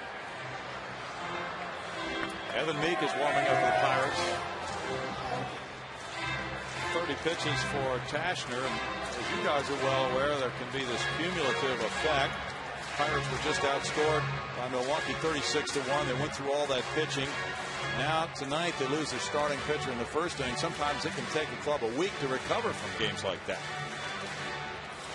Well, it sure does. You know, they need to find some way for Roy Halladay to make their roster right now and come out and pitch a complete game. Isn't that the truth? Get everybody days off, and with a day off after that, and play in our golf tournament on Monday. That's right. You going to play?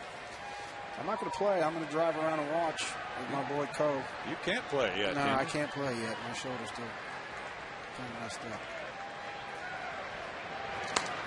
Keppinger fouls it away. Will you be a good coach? Can you pick out things in a golf swing and pass them along to that guys? Group that I play with, and I hope a couple of y'all are listening or watching, there's a lot of things I could pick out with that group. I'm Bear.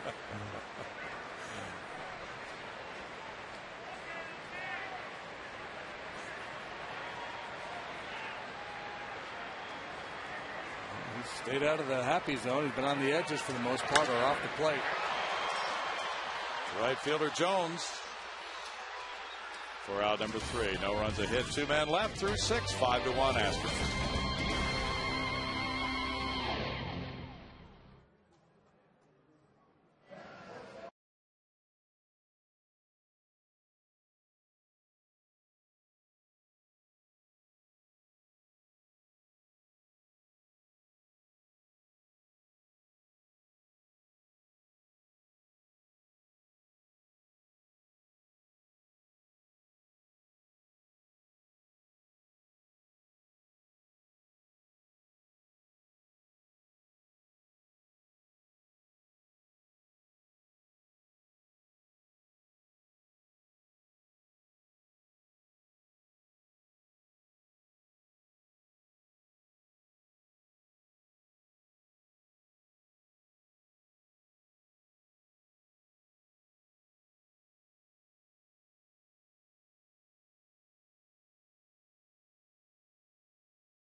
Well, scoring 2 in the first, 1 in the fourth, and 2 in the fifth, and lead it here at Minute Maid Park. Kevin Eschenfelder back with you as we get set to go here in the 7th inning. Want to remind you to stop by and join us for Astros Live immediately following the game for the post-game show. Got a lot to talk about.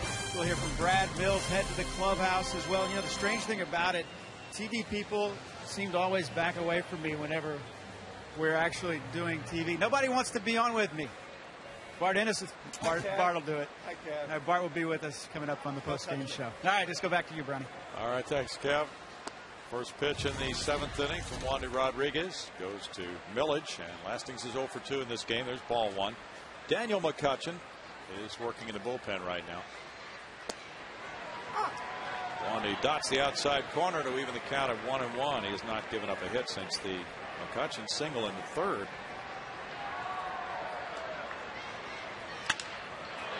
Broken bat. It goes to short. Manzella turns it into out number 1. Ooh, Jarts. Tell you about those maple bats, and I don't even know if you guys know this. You guys probably do, since you're the experts on this stuff. But they have a guy from Major League Baseball that comes into the clubhouse and inspects bats now. Brownie was mentioning that a while back. What do you think that's going to do? I'm not sure. I was shocked by that they actually have somebody say, no, the grain of the maple is not good enough.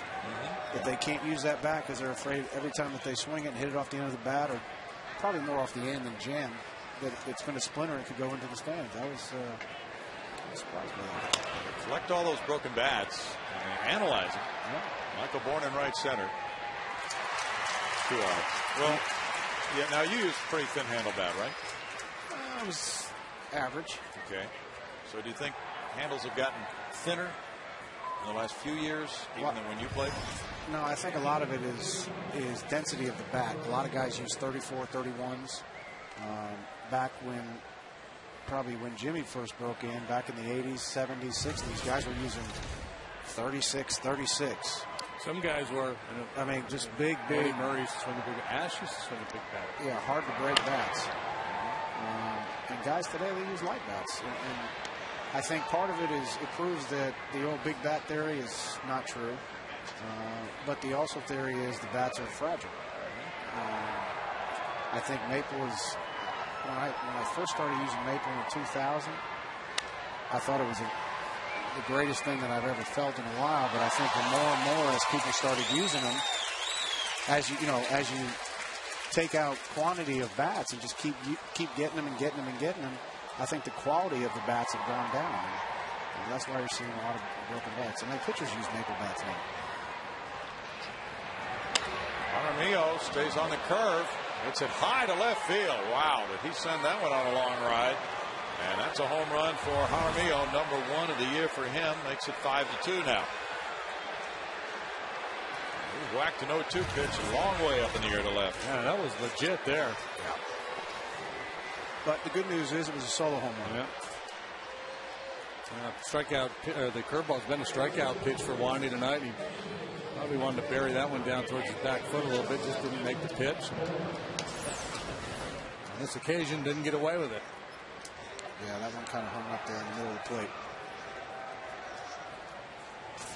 Now pinch hitter Jeff Clement, who started last night, batting for Jack Tashner. And he hit an impressive home run last night. He got around a little bit late, but hit it out to left field. Hit a couple balls earlier in that game. Now this one hangs up for Michael Bourne in left center. Doesn't see it. No, he doesn't see it. Corey Sullivan. That's good teamwork. Round number 3, middle of the 7th inning. 5-2 Astros.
Our 4 league leaders coming your way now. Showing you the save leaders in the National League. Lindstrom has 5. He's tied for 3rd with Ryan Franklin of St. Louis. Matt Capps, the former Pirate of Washington, leads with 7. Francisco Cordero of Cincinnati, 2nd to 6. Texas 4 dealers bring you the save leaders. Astros bullpen has retired 18 batters in a row right now. And this game goes so far to the bottom of the 7th inning with Houston leading at 5-2, out hitting Pittsburgh 10-4. Pitcher number 5 comes in. Daniel McCutchen now. He's been in the rotation for the Pirates. And he's made 3 starts with an 0-2 record and a 14.73 ERA. 17. The Pirates are strapped for pitchers tonight. And there's strike 1 to Feliz, who ripped a 2-run homer in the 5th. That was his first in 74 at-bats going back to last year. Rough numbers for McCutchen. They're going to get rough on this fly ball to left field. Well, maybe not. Millings, no, he can't play it. Kicks back toward the infield. And Feliz is in with a double. Number 5 for Pedro. Is there any way we can get a stat for how many pitches Pedro's seen this year? Yes. Not very many. You can get pitches per at bat. We're 6 of 10. We're in our 11th game. We're in our 17th game. I guarantee you it's got to be in almost below 50. He likes that pitch. He likes anything that's thrown up there, which is awesome. There you go. 3.03 pitches per plate appearance. That's not that far below the league average, Baggy. No, well, that's surprising. There's some hackers up there.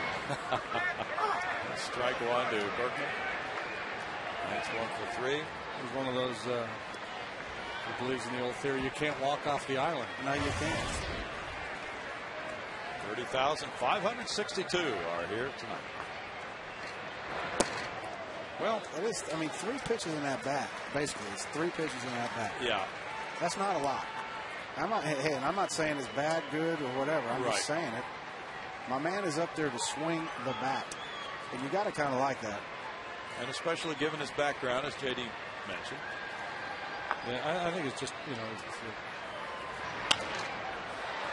mean, if you asked him to change, hey, we need you to be a more patient hitter and walk one. No, it's not going to work. No. You are what you are. Yeah. We've been talking about that. So, guys get to the big leagues. They're not likely to start walking a whole lot more. No, you're not going to change that. You can't do it. Especially a guy with like Pedro who can drive the ball. It's not like he's just a slap hitter who's just going to knock the ball around the field. He's up there to drive the ball. Berkman on the other hand. Whoa. He's not going to like that call on a strikeout by Mike Muslinski.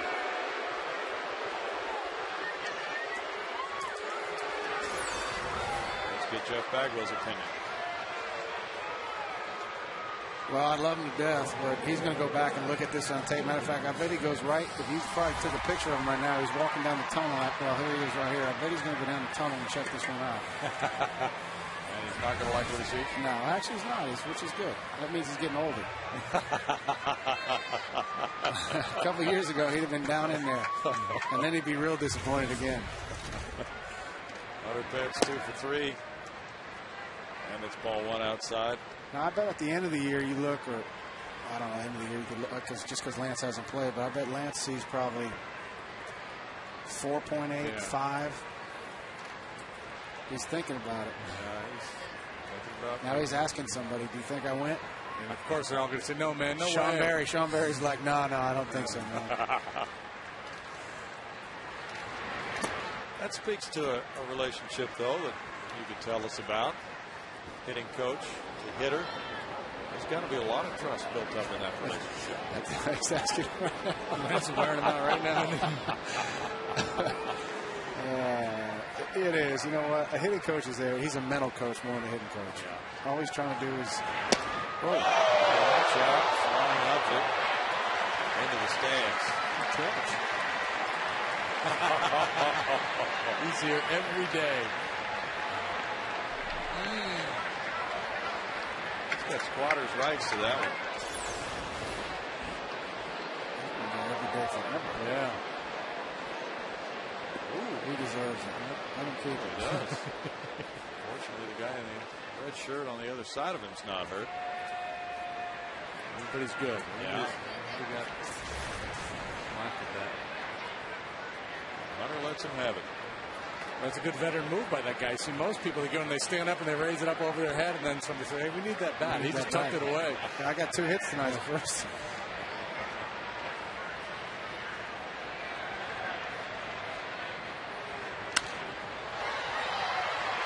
It's got a couple mounts. You want that bat, don't you? Oh, they're asking. Do you want it? Do you want it? Do we need to get another one? John is asking. Checking with the Astros dugout whether they want to trade one out or not. Typically what happens is a player will trade another bat for one. And they always get booed when they take it back. Yeah. But they always give one back, so I don't know why. They've been seeing it forever. Well, that's like the fake the third. The first move that always gets booed. Everybody screams. No, but as we were talking about hitting coaches. That's a nice diving try there by the catcher. I was down in Corpus the other day, and this kid came up and he started talking to Mark Bailey. He said, I was standing right there and I was listening to him. He says, you know, I try to move my hands over here. You know, I felt like a lot better that day. And then, you know, it was just, I started seeing the ball there and like that. And Mark said, yeah. So he left and I went, he was only asking that for approval. You have no idea whether it's right or wrong. You're a mental coach. That's what you are. And that's what hitting is. Half of it's mental. Infield in now. Excellent effort by Jaramillo. And a wild pitch. Getting Feliz to third. 3-2 the count. And a strikeout. Boy, you gotta hate that. You've got a guy at third base, 1 out, 3-2 pitch. That just eats away at a hitter, doesn't it? It is. It was a good pitch. It was a changeup, I believe, at 80. You know, it's tough. It's a little different when you get 3-2 and, you know, he just got there. So you really only have one pitch. It looks like a split or some sort of change.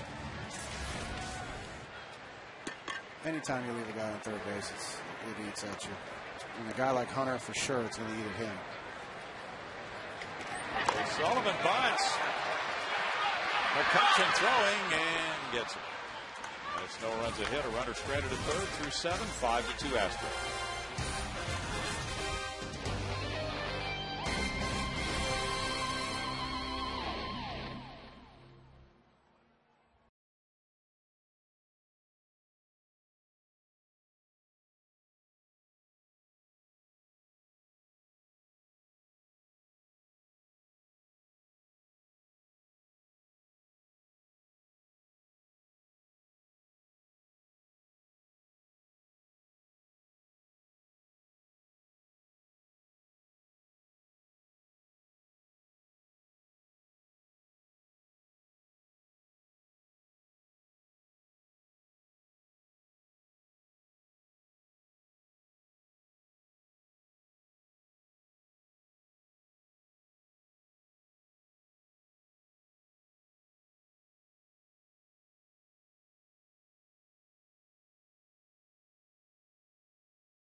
It's 5-2. Wandy Rodriguez looking around. Michael Bourne is positioning himself in center field. The 8th inning gets underway.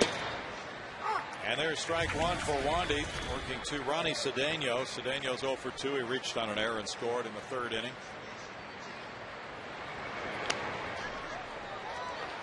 Pirates are still awaiting results from a radiologist on the injury to Chris Jakubowskis, tonight's Pittsburgh starting pitcher, injured on a line drive off his head by Lance Berkman in the first inning.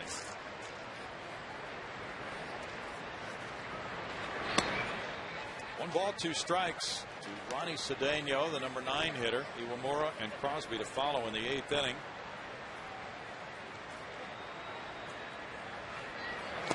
Wandy's into bonus time now as he searches for win number 1 of the season with a 2-2 count now. Wandy last year finished 14-12 with a 3.02 ERA and worked 205 innings.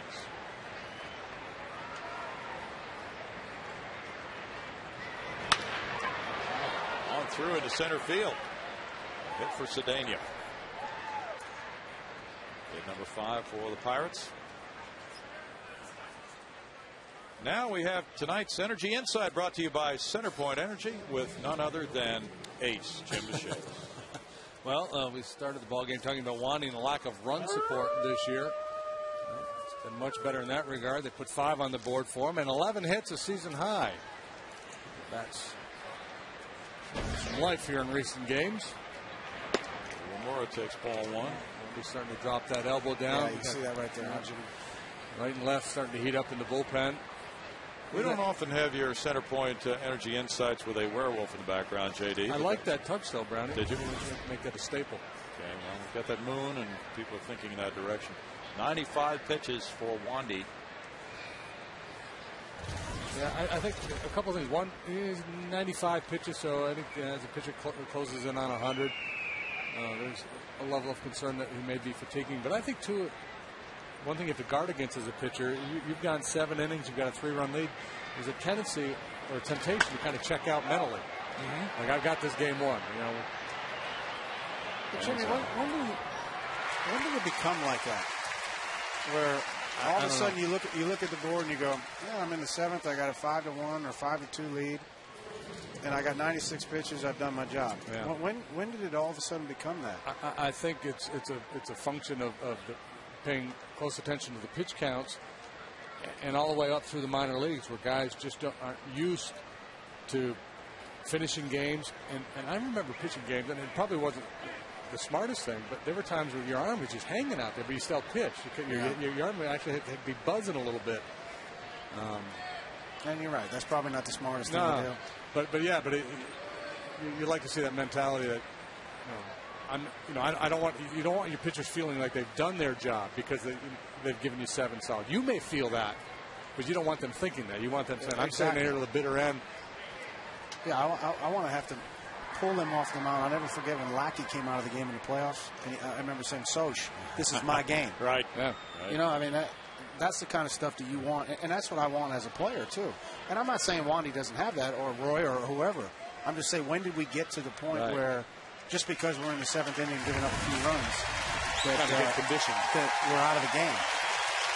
Wandy departs for the 5-2 lead. Back in a moment.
Extraordinary play brought to you by Land Rover, one of the plays that has helped Wandy to be successful tonight. Iwamura, the runner at second base. Single by McCutcheon. Michael Bourne comes up, throwing to the plate. The tag by Quintero on Iwamura in the third inning.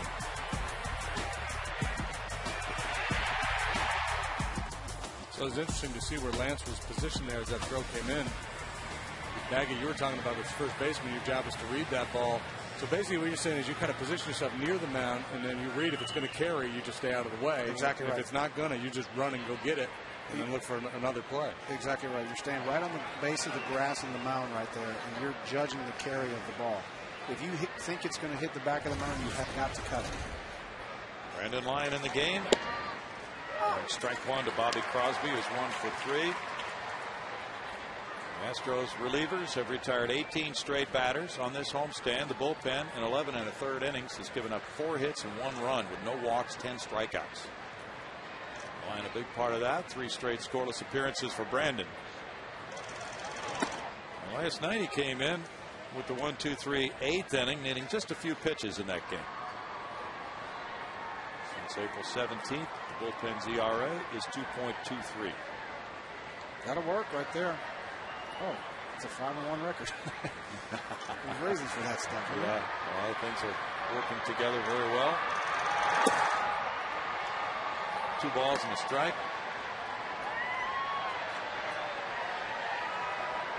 Crosby singled in the 3rd inning. Wandy allowed 5 hits in his 7 1/3 with 1 walk, 7 strikeouts.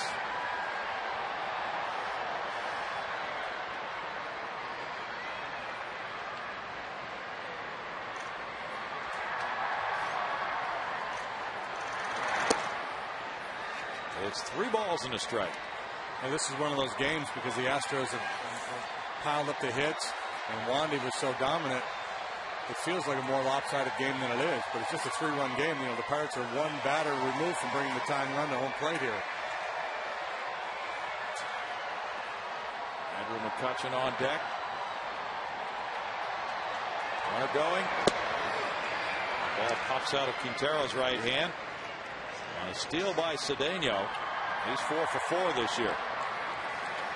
Well, in that situation right there, if he's going to run, he better make sure he's going to be safe. Down 3 in the 8th inning. Yeah, pretty brazen. Especially with a guy with cues on behind home plate. Well, that's neither here nor there because he's standing at second base.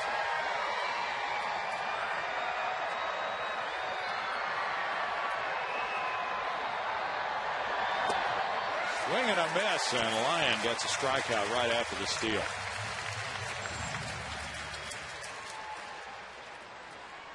.78-mile-per-hour breaking pitch for Brandon Lyon. Coach there.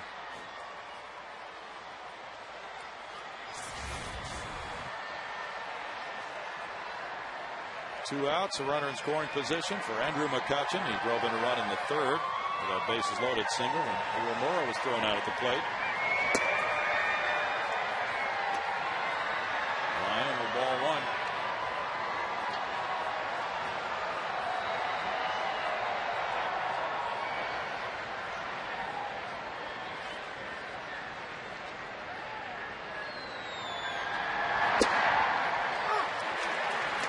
Looks like he's really improved a lot, JD, and he didn't get a lot of work this spring, but locating that slider on the outside edge to right-handed batters. Yeah, you know, the Astros took a lot of heat over his signing, 3-year deal at $15 million. He pitched really well, especially in the second half last year for the Tigers. And the idea was that he would compete with Lindstrom for the closer's job. And my sense was he kind of had the lead in that race, maybe going into spring training, but then with the setback and Lindstrom's got the power arm. You know, even Brandon Lyon is a 7th inning guy for you over his 3 years. Just gives you good quality work. You know, in today's economy in baseball, that's not that big of a contract. Well, and I think part of the beginning, Jimmy, is, you know, he didn't get as much work in spring training. You know, he was set behind. He got, you know, and then he started with us on opening day, and you know, had a first couple outings were a little bit rough, but you know, he just needs to build that arm strength back up.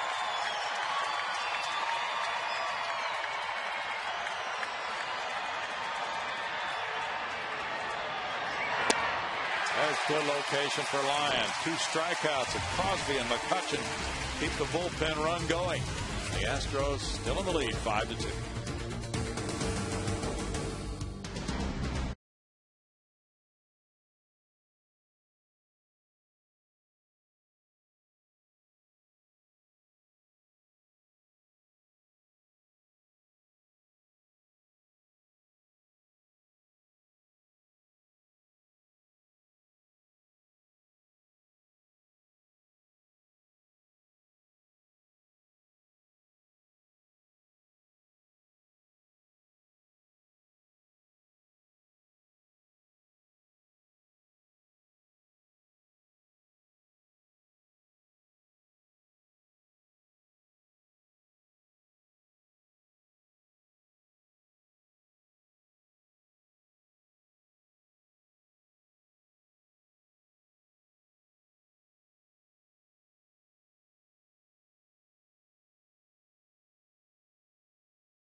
This blast, a 2-run shot in the 5th inning. Number 1 is an Astro for Feliz, and he cracked that with the left center field, a 2-run homer. That made it 5-1 Astros. It's now 5-2. Moving to the bottom of the 8th inning, and pitcher number 6 comes out of the Pittsburgh bullpen. Brendan Donnelly, who pitched for the Astros AAA Round Rock Club for 24 games last year, he is 1-0 with the Pirates and a 2.57 ERA, JD. Yeah, Brendan Donnelly been around a long time. He first broke into the big leagues in 2002 with Anaheim, but he'd been a minor leaguer for, what, 7-8 years before he got to the big leagues. He was drafted in '92 by the White Sox. So Tommy Manzella leads off. Talking about 10+ years in the minor leagues before he reached the big leagues. Manzella's 1 for 3 as a hit to right field, a line out to right field. There's ball 1. Yeah, he has really stayed with him. He's 38 years old. Last year he gave Florida 30 good appearances with a 1.78 ERA. Yeah, he's a baseball player. He loves baseball. He loves the pitch. He loves to compete. Kind of a herky-jerky motion. Does that throw you off as a hitter? You know, you can be herky-jerky, but if you open up in a little bit and I can see the ball a long way, it doesn't really bother me too much. You know, if you start looking at people's legs and stuff like that, you're in trouble. So that's not something I really concern myself. It's whether they hide the ball or whether they show it to me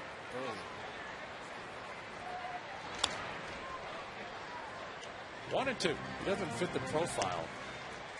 Okay, you know, typically if you take 10 years to get to the big leagues, you're likely to have a pretty short career because your skill set is such that, you know, it took you that long to get there. But that's the amazing thing about this guy. It took him so long to get there. And here it is 9 years after he broke in, and he's still getting some big league time. He is. World Series ring, too, with Anaheim.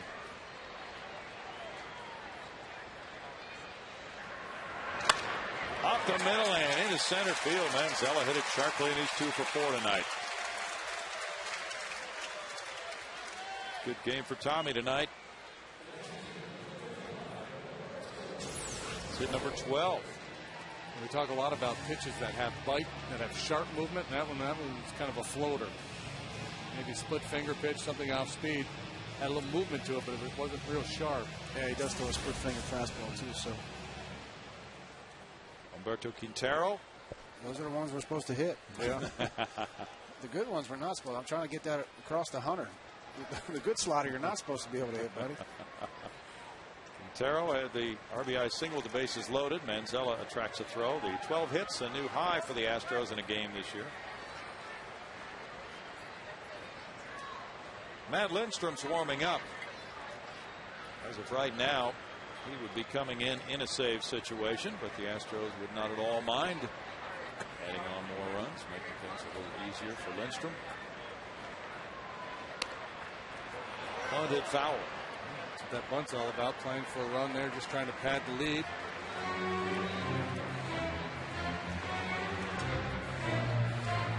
A guy like Brad Mills, Jeff, has had a lengthy baseball career. He's really had a feel for what it's like to be an occasional player. That's what he was. And he's been a coach on some top teams here, the Phillies and the Red Sox. Now he gets his shot. Starts out 0-8. How tough do you imagine that would have been? Oh my God, I can't even imagine. To be so excited to get your first chance to get your first win, and you have to wait 9 games to get it. That's obviously got to be kind of tough. But knowing the personality of Millsy, he's just going to stay positive. And he's been around long enough to know that 8 games does not make an entire season. There are going to be times where you're going to have tough stretches. And unfortunately, we started right off the get-go. We lost our best hitter. We lost some tough ball games, and things like that are going to happen. And Mike, if we did this on our 80th to 88th game, things have been made out of it, but not like it did in the beginning. So it was tough, and I think he understands that. And I really like Nosey. I think he's going to do a tremendous job, and I've had the pleasure of talking to a lot of the players and even the clubhouse guys. And that's you get a lot from clubhouse guys. They cannot say anything more positive about Millsy, and I think it's going to be a great year with him. 6-3 double play handled by Cedeno. Now Jeff Blum was on deck, but there will be a change. Kazuo Matsui will come out to pinch hit. Follow the Astros on your iPhone, iPod Touch, BlackBerry, and Android phone with MLB.com at Bat 2010, featuring play-by-play, video highlights, and live audio broadcasts. Find it at Astros.com, and our All-Star voting has started, so you go to the website and vote for the All-Star team as well. Are they voting for the All-Star team? How about that? Wow. Early returns. Kazuo Matsui is the pinch hitter here for Brandon Lyon. Few cracks in that one. Uh-oh, that's not good. Matsui slaps one up the middle and on through for a pinch single. He liked that very first pitch. Matsui is a guy who will take a lot of pitches, but quite often it's different as a pinch hitter, Jeff. It is. You're looking for that first pitch fastball. Right here, I think with Kaz on first, he's got to think about running right now. Give Michael a chance to drive him in with 2 outs. He's got the big old bruise on his knee, but supposedly he's been moving around well. Yeah, well, he still needs to think about running right here. Dive head first, like Lance tried at third base. Third baseman LaRoche in tight. Or Michael Bourne has been on twice again. It doesn't look like Brendan's that quick to home plate, so he should be able to get a pretty decent jump and have a good chance at this right now. Michael's just going to have to be patient if he does run, to let him run and see what happens.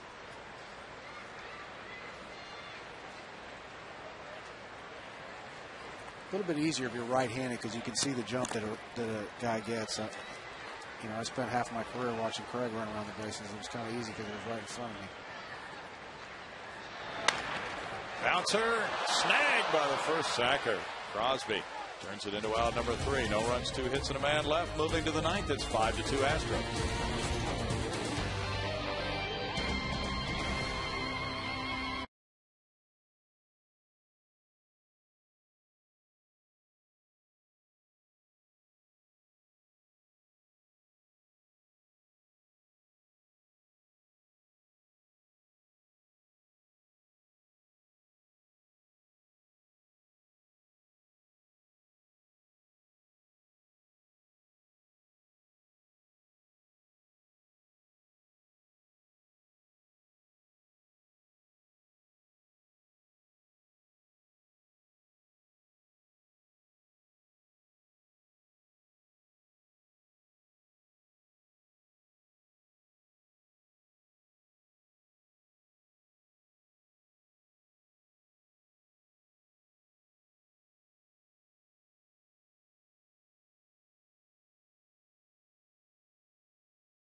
brought to you by your Texas Ford dealers and the 2010 F-150, by the Progressive Insurance Group, and by Southwest Airlines.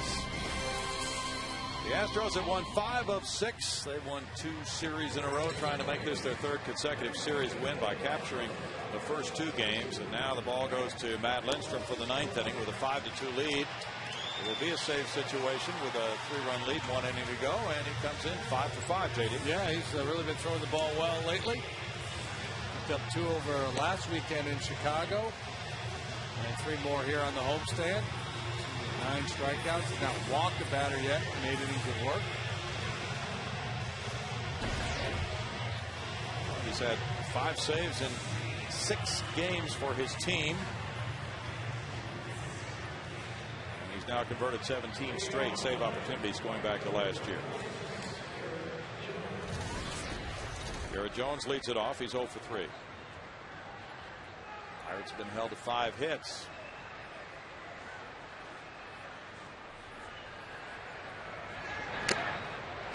Big cut, strike 1. This guy had more home runs in the last 82 games of the year than Albert Pujols last year, Jeff. He really put together a very good second half. Brownie, stop. do not compare anybody on this planet to Albert Pujols. Let's just stop right now. We're not going to go any farther with this conversation. Let's go back to Jimmy and talk about 1 ball, 1 strike. What have you done with this fastball that you have, if you had had this fastball? Oh my goodness, wouldn't that have been fun? Just for a day. I would want it just for a day. Just for a day, let me throw 97 miles an hour. Owen's out of play, 1 ball, 2 strikes. You know what I've watched a couple times watching your telecast here. It looks like his ball cuts every once in a while. Do you see that at all? Yeah, I think he gets it's around unintentional. The ball a little bit, It's not intentional. Yeah, I think his 4-seamer has a little cutting action from time to time. I don't know if he just gets his hand around it a little bit. But we talked about this the other day. Power pitchers like to pretend to be finesse pitchers sometimes. The finesse guys like to think they can blow people away. And Matt, like a lot of hard throwers, he likes to try to sink the ball. And he gets some pretty good sink on his fastball from time to time. And I think there's nothing wrong with that, but I think Brad Arnsberg probably would tell you, make sure you don't forget about your bread and butter, that power fastball. And we watched a guy for 2 years pitch for us. They threw 2 pitches, a 4-seamer at about 95 and 96 or 7, and a split. There was no sinking. Yeah. 2-2. A lot of times when you get that kind of velocity, it's very hard for the ball actually to sink. It might be 2 seams, but it's probably not sinking that much. The guys that generally have great sinkers are anywhere from like 89 to 91, 92.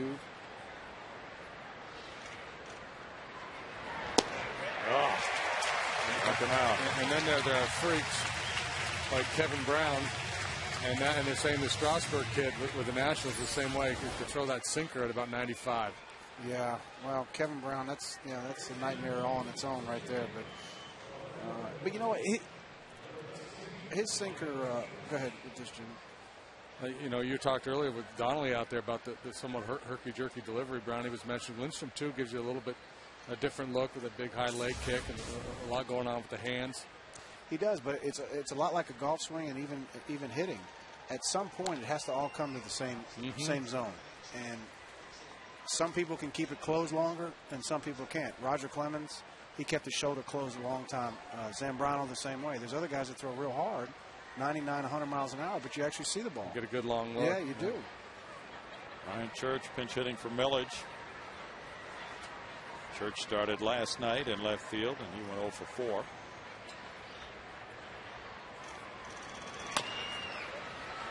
Berkman backs up to get the hop, tosses to Lindstrom, 2 outs.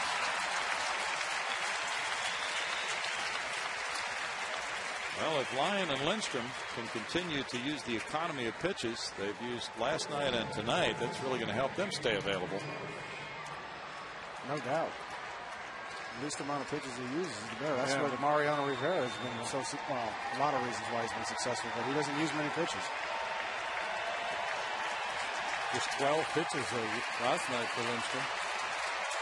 The bullpen for the Astros has retired 22 batters in a row. Andy LaRoche, the batter here, he's 1 for 3. let me tell you, you're not going to outwork this kid, Matt. He is in there working hard every single day. He is a great kid, and he's certainly not going to get tired as much as he is. Yeah, he's a physical specimen. He's sure in great shape.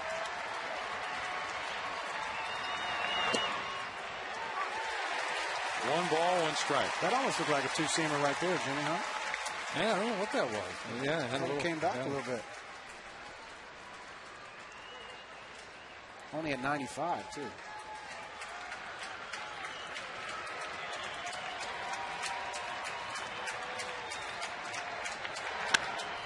Line drive left field. That's a hit in front of Sullivan. And LaRoche is 2 for 4 in his return to the lineup tonight. Well, that one went up on the board at 99. Well, and that brings back to just the statement of, we talk about all the time. I don't care how hard you throw it. A major league hitter in bad location can turn any kind of fastball around. And that's why it makes it so tough in this league. Just because you throw hard does not mean you're going to get outs. You have a chance to get away with mistakes, but you're going to have to locate also. It just becomes a percentage play. You might get away with some more than a guy who's throwing 88, but they're still going to catch up to it. Exactly. Strike to Doma, pinch hitting for Jaramillo. That's tough for Jaramillo. He hit a homer last time up. Now he leaves for a pinch hitter, but Doma, the more established offensive player. He's been slumping, though. 5 for 32 in his last 10 games. He was 1 for 4 last night.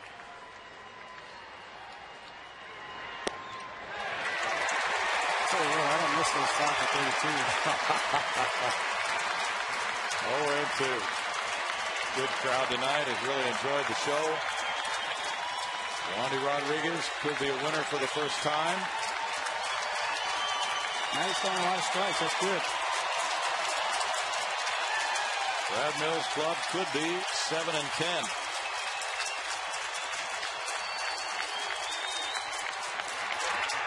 And a swing and a foul ball. Well, we've talked about the tough schedule the Astros have had quite a bit. Now, for instance, the Cardinals are playing the Giants. They came up against Lincecum and lost, so it's so early in the season. It's really hard to compare teams right now. You can't. You just can't do it. I mean, you're going to run into some tough pitching. You're going to have times when you're going to have some losing streaks, and you just got to weather them. We come through, if we can get a win here tonight and just continue our momentum, we'll be right back to where we need to be.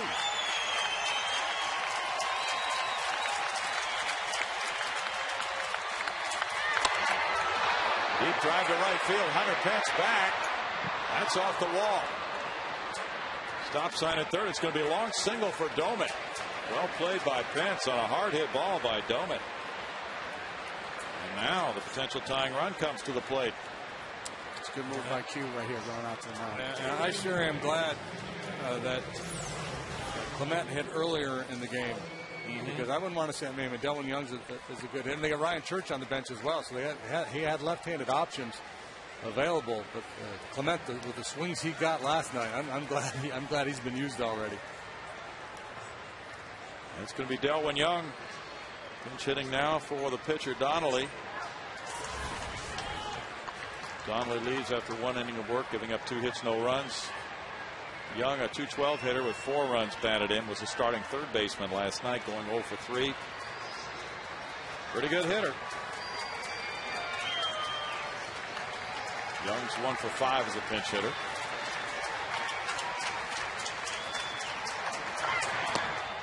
Isn't it amazing how closers, when they have a 3-run lead, how difficult it gets? I mean, it's true. Yeah, we saw it with Jose Valverde. Yeah, I mean, many closers are like that. They use up every bit of rope they have.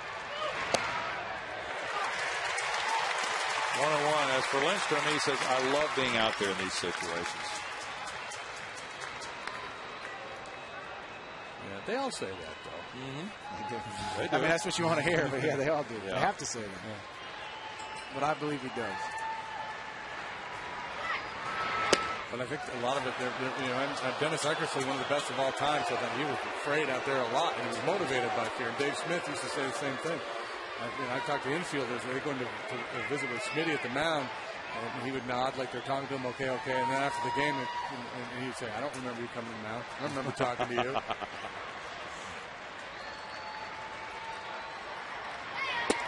Inside to Young. Now it's 3-1 to him. Cedeno's on deck.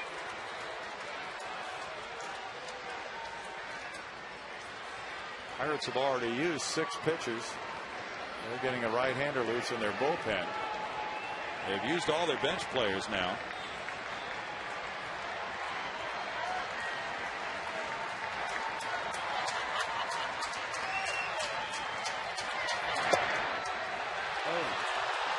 Now the bases are loaded on the walk to Young.